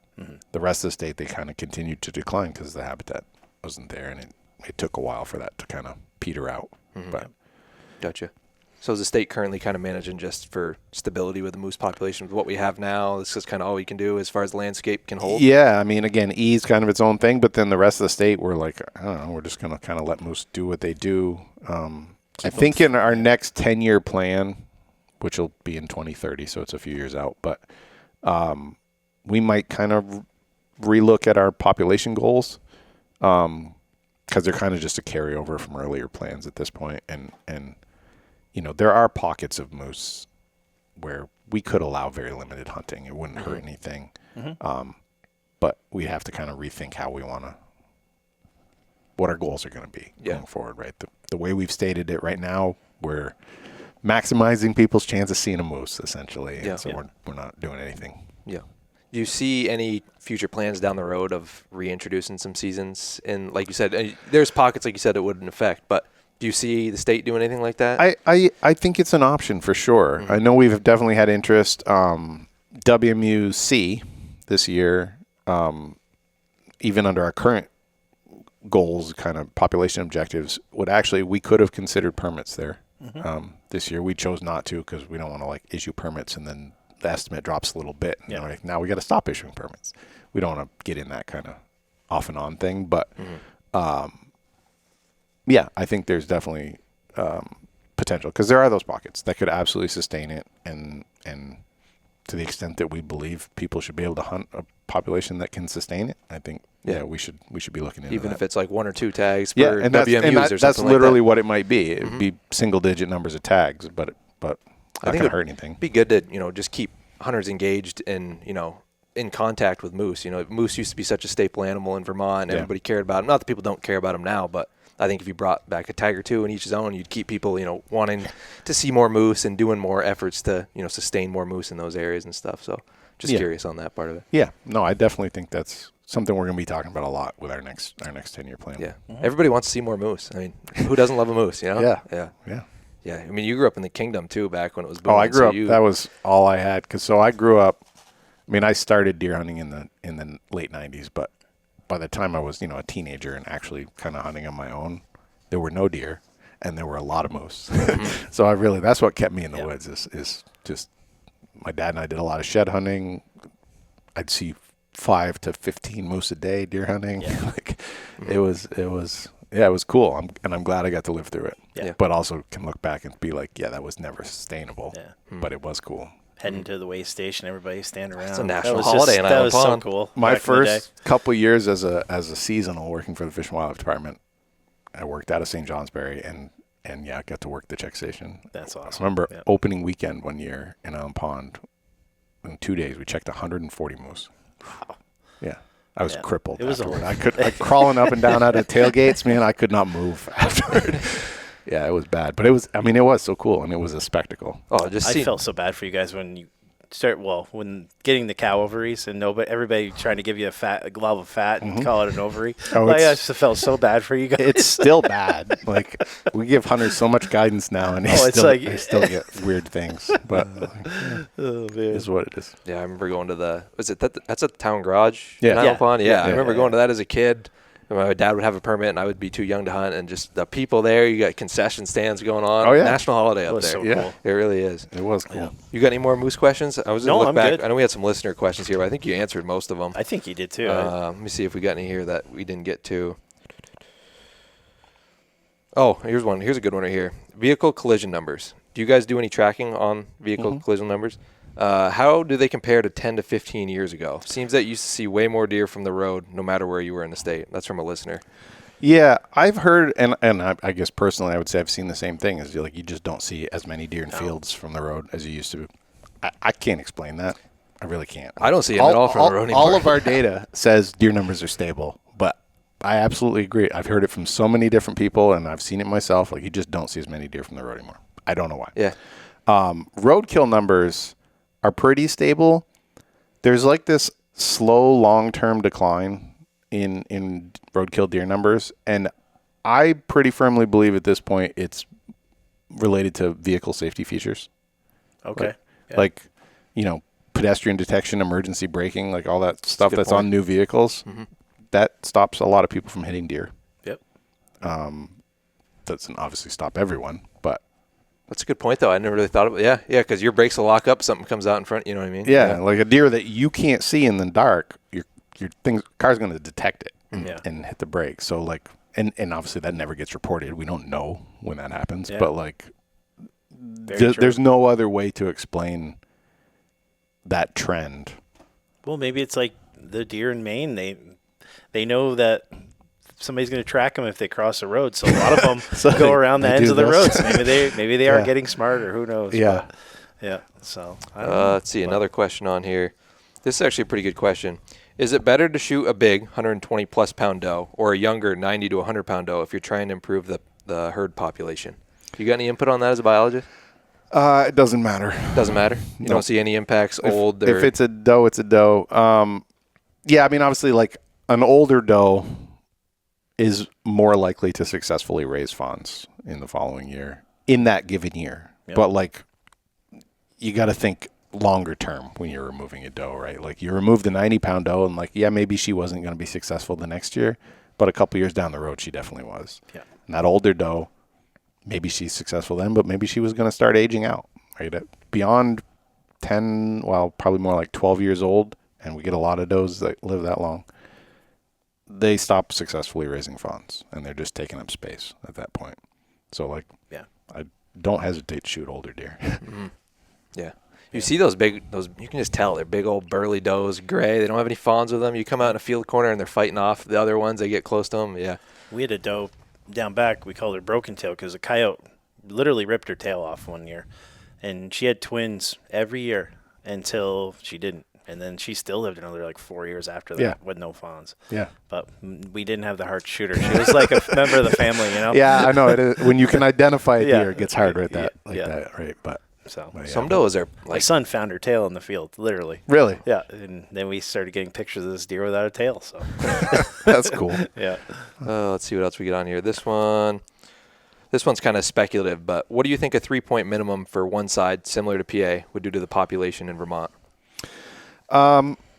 It depends where you're talking about. I think there are places where that would absolutely increase the number of mature bucks on the landscape. Mainly farmland with high hunting pressure. So Champlain Valley, I think we could get away with that. We'd see a lot more mature bucks. The trade-off is you're going to kill fewer bucks every year. It doesn't come back eventually. Like every extra year you let bucks survive, more of them die of something else. Yeah. And so you're going to kill fewer total bucks the longer you let them live. But it would work probably in the Champlain Valley where we're killing them all at 2 years old right now, right? But like the rest of the state, I don't think you'd gain enough to justify how much it would reduce the buck harvest. Yeah, that's fair enough. Okay.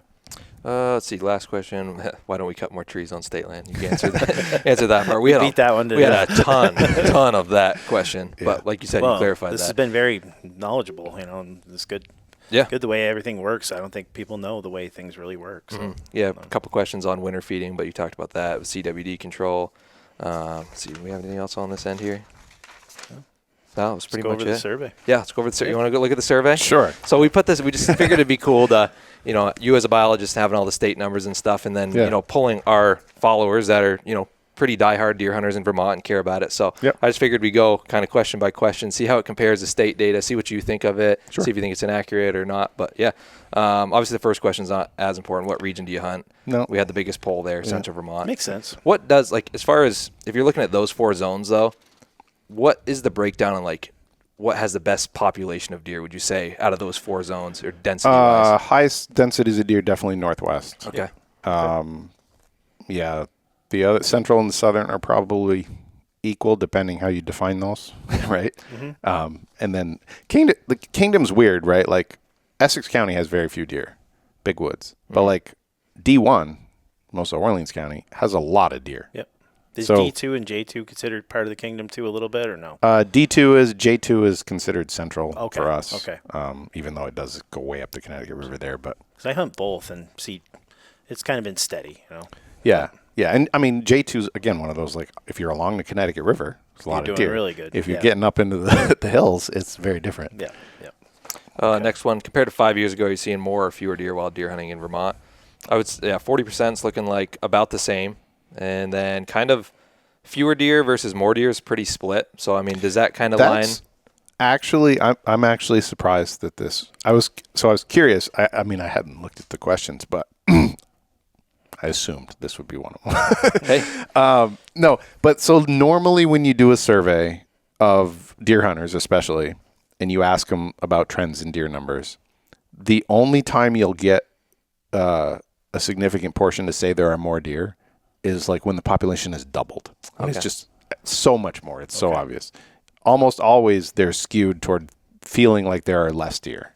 So the fact that you got an even distribution either suggests that deer numbers are increasing or that you probably have a more avid group of hunters who actually understand. Yeah. Only the best listen to us. It's not the random sample we do of like weekend warrior guys that don't have that great perspective. This is a pretty boiled down pool of hardcore deer hunters. Yeah. If you flip to the last page, you're looking at success rates in Vermont.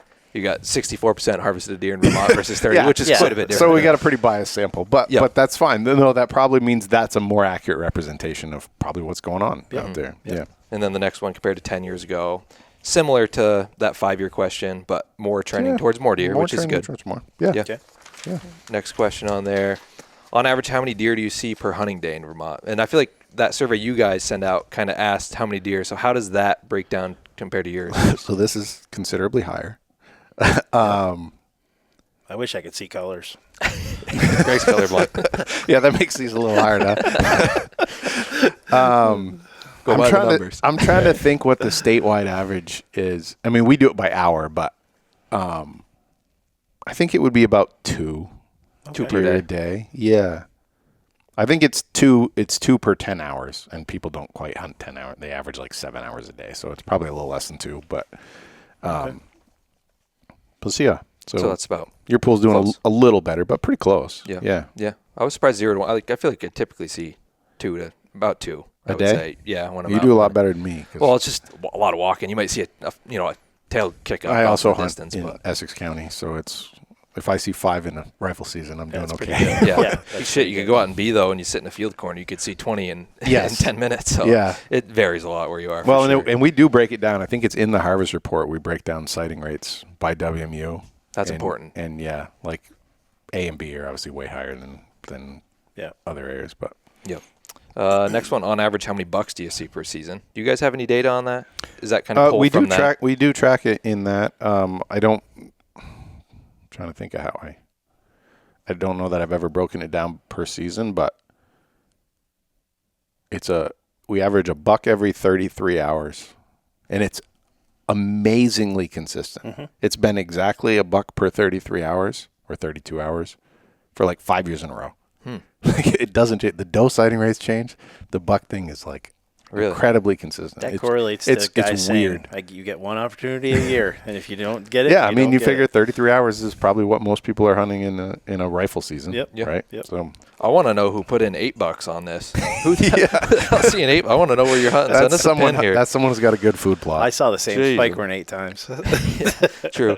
You guys equate for that because I feel like we don't. So like if you see and even the same day, right? Like I mean, maybe if you're sitting on your food plot, you would report it differently. But like for me, walking around, if I see a buck in the morning and then I see potentially that same buck in the afternoon, it's 2 bucks. That's 2. Yeah. I mean, even if I knew they're the same deer, I'd probably report it. Saw 2 buck. Good day. Good day in the woods. Absolutely.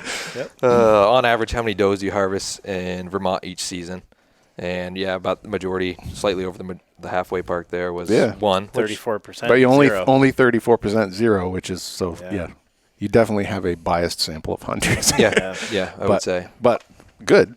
I like this group of hunters. I used to be I didn't like killing does a few years ago, but I do it more for a meat perspective now than anything. Just he runs out and eats a deer out every week and a half. So. But it's good to see at least half of them are killing one doe a year. I think it's good. I mean, if everybody's at least killing one doe, you get a lot of great meat out of that. There's a lot more benefits to it, like you said, for the landscape and having the food. That's fantastic. We used to be able to set our clock by having moose. One of us was going to have a moose permit, so it's been a learning curve. Like, hey, we got to get some does here if we're going to eat wild game, So it takes quite a few deer to add up to a moose. Oh yeah. So. This next question, which we kind of just talked about. And it's one that's been baffling me. I've talked about this on the podcast in the past. And maybe it's just this area because I'll get messages like, hey, I was driving around in this area or whatever, and I see deer all the time. But around here, I hardly see the deer I used to see from the road. Yeah. So that's why I put that question in there. Compared to the past, do you see more or fewer deer while driving around Vermont? 32 said about the same. 29.5% said fewer deer, which was the next biggest metric, obviously. 19.8 said more. And then 15% said significantly lower deer or fewer deer. and then significantly more was a tiny little sliver there. But yeah, so I mean, you got a good chunk that said fewer. yeah. You think fewer agriculture leaving has anything to do with that? No, less farms, maybe. I mean, I don't know because the fields are still there, Fields are the fields, right? Like, so I mean, yeah, we've lost farms, but we haven't lost farmland so Yeah. much. I mean, some of it's been developed into houses, but like, It just does seem like they're haying more and they're spraying the fields more, and maybe some of that has something to do with it. It just seems like the land is intensely managed. It now is compared to definitely what it managed more was. intensively, and I Yeah. don't know, maybe that does change it, or maybe it is something about deer behavior, and they've learned something. I don't know what or how. It is. I mean, you could go all day, drive around, not see a deer, and then if you get a fresh blanket of snow, you drive around the next day and you're seeing deer tracks going Everywhere. to people's shrubs Yep. and stuff. So yeah, it could be just deer. Maybe they probably just all is deer turn behavior. nocturnal. It is true. But yeah, I always wonder because I used to love driving around seeing deer. It's cool. Y'all when need you to wanna go see out deer. with your thermals at night and Do a study. don't get caught and see them. Don't light it up. But yeah, that's good data there. Yeah. Do you think Vermont deer hunting overall is did significantly declining, slightly declining, about the same, slightly improving, significantly improving, and the majority of people said either about the same or improving. So that's a good sign. Yeah, a little more improving than declining. That's good. I say you got significantly improving, significantly declining, or about the same. I was surprised by that. Yeah, I mean, you're always going to have a group of people on the extreme. And again, like in your hunting spot, you could definitely, these could be absolutely correct, right? Like someone could have, their spot might suck compared to what it was 10 years ago. Yep. And other folks might be like, oh, this got way better. Yep. You know, A lot of factors. Some people Yeah. refuse to move. They get shot a deer there 20 years ago, and they're never going to that's move. my favorite. Like, yeah. oh yeah, there's no deer. It's like, well, that stump you sit on used to be in a clear cut, and now it's Now it's a 30-year-old Yeah. forest. Yeah. The next one, which was kind of just doing this one for you guys, because I know half of your job is, managing people's expectations, not just managing a deer most herd. of the job. Yeah, You know what I mean? So I just Yeah. figured I'd do that one in there, which was, do you support recent changes made by Vermont Fish and Wildlife? And that's kind of speculative, too, because obviously none of it has gone into effect to where we can see Right. the effects of it. So I'll be curious to see. I would like to do this poll again next year to see, Yeah. okay, hey, maybe this was good, or hey, maybe this was bad, and you guys are taking that feedback. I really think a lot of folks, once they actually see this, and it's probably going to take a couple years, but I think they'll hopefully will change some opinions as people see that this is not going to be the end of the world. Yeah, and for those listening, it was 42% opposed, 37.5% neutral, and then 19.9% was approve. And let's see, next sheet here. How would you rate the current deer population in Vermont? And let's see, we had 34.6% was the biggest, which was about the same. 31.7 was slightly low, 17.6 is slightly high, and 15% was very low. And you kind of talked about this is you can only manage for what you can control. Obviously, we all want to see more deer. Who doesn't Yeah. want to see more deer? Yeah. For sure. So that was kind of a good metric there to see. I think we could definitely support more deer if we get more of that. If we had the If we habitat. more management and stuff. Yeah. Yep. It's all comes back to that for sure. What do you believe is the biggest problem facing Vermont deer hunting? And this one, I don't know if you see that weird little chunk there with all the slivers. That was an other option. And it kind of correlated very much with the habitat loss / lack of feed. Like Yep. I would say 90% of the other answers were like lack of cutting, state policy around forest management, like that type of stuff. Like Yeah. people just want to see that cutting. Like the hunters are all on the same page now that I see this. And that seems to be what people think is the biggest problem, just not having that cutting. Winters was a big one. Hunting access, that is something that I feel like hunters and Fish and Wildlife is going to have to address in the coming years as we have more people moving from out of state, posting up land. You're seeing more posters. Yeah. You got more lease programs and stuff going. So Yeah. I think that's going to be the next problem that Yeah, Vermont and the Northeast as a whole. access is, I would tell, I mean, obviously habitat's the big one, but I would tell anyone that access is our biggest limitation. Hunters can't kill deer they can't access. So no matter what we want to do, if we don't have access to those deer, we as a department and the hunters, through hunters, we can't do anything, right? So like access is the issue. Yeah. What we do about it might be even more challenging than habitat management. That's true. Yeah, you're managing a lot more people versus, that's going to be tough. But, hey, someone's got to do something, though. If you guys want to keep hunting, we're going to have to start fighting for what we want, Yep. Next question. Compared to the past, are you seeing more mature bucks in Vermont? And this was about on par with what I thought, and I think it's a lot to do with APRs, which we kind of talked about before. 40% said slightly more mature bucks. 25.5% said about the same. 10.5% said significantly more bucks. 14.7% said slightly fewer mature bucks, and 9.1 said significantly fewer mature bucks. But I think that's trending the right direction. Yeah, I mean, it's Seen more than half, more than 50% said more. Yeah. So that's The buck I got was double the age of the ones I usually get. Was he 2 instead of 1? No. I'm getting better. It's a work in progress. But yeah, I would say I think it's easier to find a better buck now.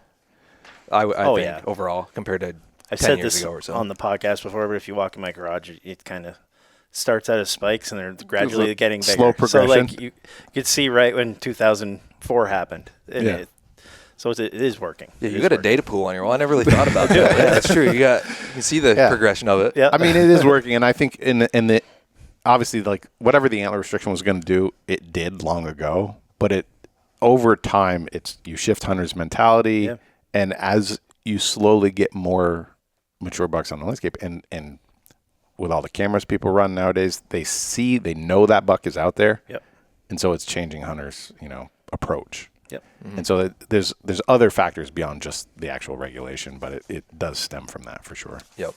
And then the last one, which we just talked about, is did you harvest a deer in Vermont in the 2025 season? 64.2% of you guys said yes, and 35% said no. So we got a good group of hunters there. Yeah, you got a very successful group of hunters. So thank you to everybody that took that survey. It was cool just to contrast with, get your opinion on it and see where people stand on it. But let's see. I think that's pretty much it for the most part. I only got one last question. Yeah. Where do you see the game camera thing going in the next few years, as far as any legislation coming or any? So that is something we're kind of batting around internally, is whether we should consider some regulations around cell cams, right? Mm-hmm. I don't know where it's going to go. Yeah, but I think New Hampshire's done it right. Yeah. About not being able to hunt the deer the same day. I think New Hampshire's approach gets at that sort of fair chase concern. Yeah. Right. And then without going overboard and like prohibiting them and doing all of that. So I think early discussions we've had, folks seem to like the New Hampshire approach. If we did approach it, that might probably be something like that would probably be the route we'd go. But we are talking about it. I don't know if or when that'll come forward, but that is definitely something we're thinking about, because it has exploded in the last few years. Is there any data or studies that have been done? Obviously, probably not by Vermont, but I don't know, any other organization is there a direct impact since like cell cams have come around that people are killing more and better deer because is there anything to kind of? I don't know that there's data, because I mean we just don't know if it's not like you're asking. We don't know. Yeah, if it's not like we asked the question, did you use a cell cam to kill this deer, and what constitutes using a cell cam? Did you get a picture 2 days ago, or did you get it 20 minutes before you ran out to your food plot and shot it? We know people are taking advantage of the immediate thing, and that's the part that concerns us and folks usually, right? It's using it like a regular trail camera for the most part is not a problem, right? It's I'm sitting in my house and deer in my food plot, I'm going to run out. That's not cool. I'd be curious to see like what the actual percentage of people that use them like that, but like again, that's a study you could never conduct. No, and that's the thing, and and part of the concern of regulating is like how do you enforce it, and there's plenty of concerns around it. But I will also say one of the bigger concerns from my perspective is not so much deer as the moose side of it. Yeah, they definitely get abused for moose hunting. Oh, I bet. Yeah. And whether hunters are actually successfully using them for that or not, the number of cell cams, because there was no service in Essex County 5 years ago. Yeah. And now there is pretty good service in most places, and the number of cell cams up there before moose season is insane. You see it. Yeah, you see it online. Yep. Yeah. And so, it's obnoxious whether they're using it for hunting or not. Yeah. But it's something. I could see that being more of a concern with moose or species to species when it comes to cell I mean, you think with like moose, like slower moving, hanging out in the same areas. During the peak of the rut, you get a bull in an area during the peak of the rut, and you pretty much just got to go in there and make some noise, and he's going to come out, right? It's obviously like, I got a mature buck that happened to walk by. By the time you get there, he might be half a mile away, and you're never going to catch him. But it's very different with a bull moose in peak rut. So we did see that in Maine. we ran some cell cameras up there, and we had our we run them way up in the mountains. Had our fingers crossed during the season that nobody would get them, and we never saw any moose hunters. So no, it was not a kind of single cool. moose hunter way out there. But like you said, they did kind of hang right there. Yeah, you get a bull in there and he'd be on camera for 2-3 days. Well, that's yeah. It's that they're there, maybe not permanently, but a couple days, and like so even if you got him the night before, you know where you're going in the morning. Yeah, right. Exactly. Yeah, versus you get a buck that might be going through that's the first time he's ever been in that area and just striking off. I think it's more hurtful for deer hunting than it is. Well, honestly, and it might even be for moose hunting because people probably spend more time chasing things that they shouldn't, right? Mm-hmm. But still, it's still hard to kill a deer no matter what you're doing in the Northeast, whether you're using a cell cam or not. Absolutely, for sure. But well, cool. Yeah, we really appreciate you coming on. I think I know for myself, I learned a ton about how everything works, and I think this will clear things up for a lot of people. Yeah, good to get a lot of clarification because there's a lot of speculation and, like you said, misinformation. Hey, I'm sorry if I spread some misinformation before on the podcast. We got to try to fill time, and we, sometimes we don't know what we're talking about. I'm okay. You guys aren't as bad as you're no worse than anyone else for sure. Okay. But yeah, I mean, I'm happy that you guys let me on here, and hopefully we could clear some stuff up for folks. And, well, hopefully we have a great 2026 season. Hopefully the winter kind of stays off here because, like you said, that's going to be a big deciding factor in the next few weeks. We'll see how March goes here. Getting into that crunch time. But, this is Nick Fortin from Vermont Fish and Wildlife. Appreciate you coming on. Thanks for having me. Take care.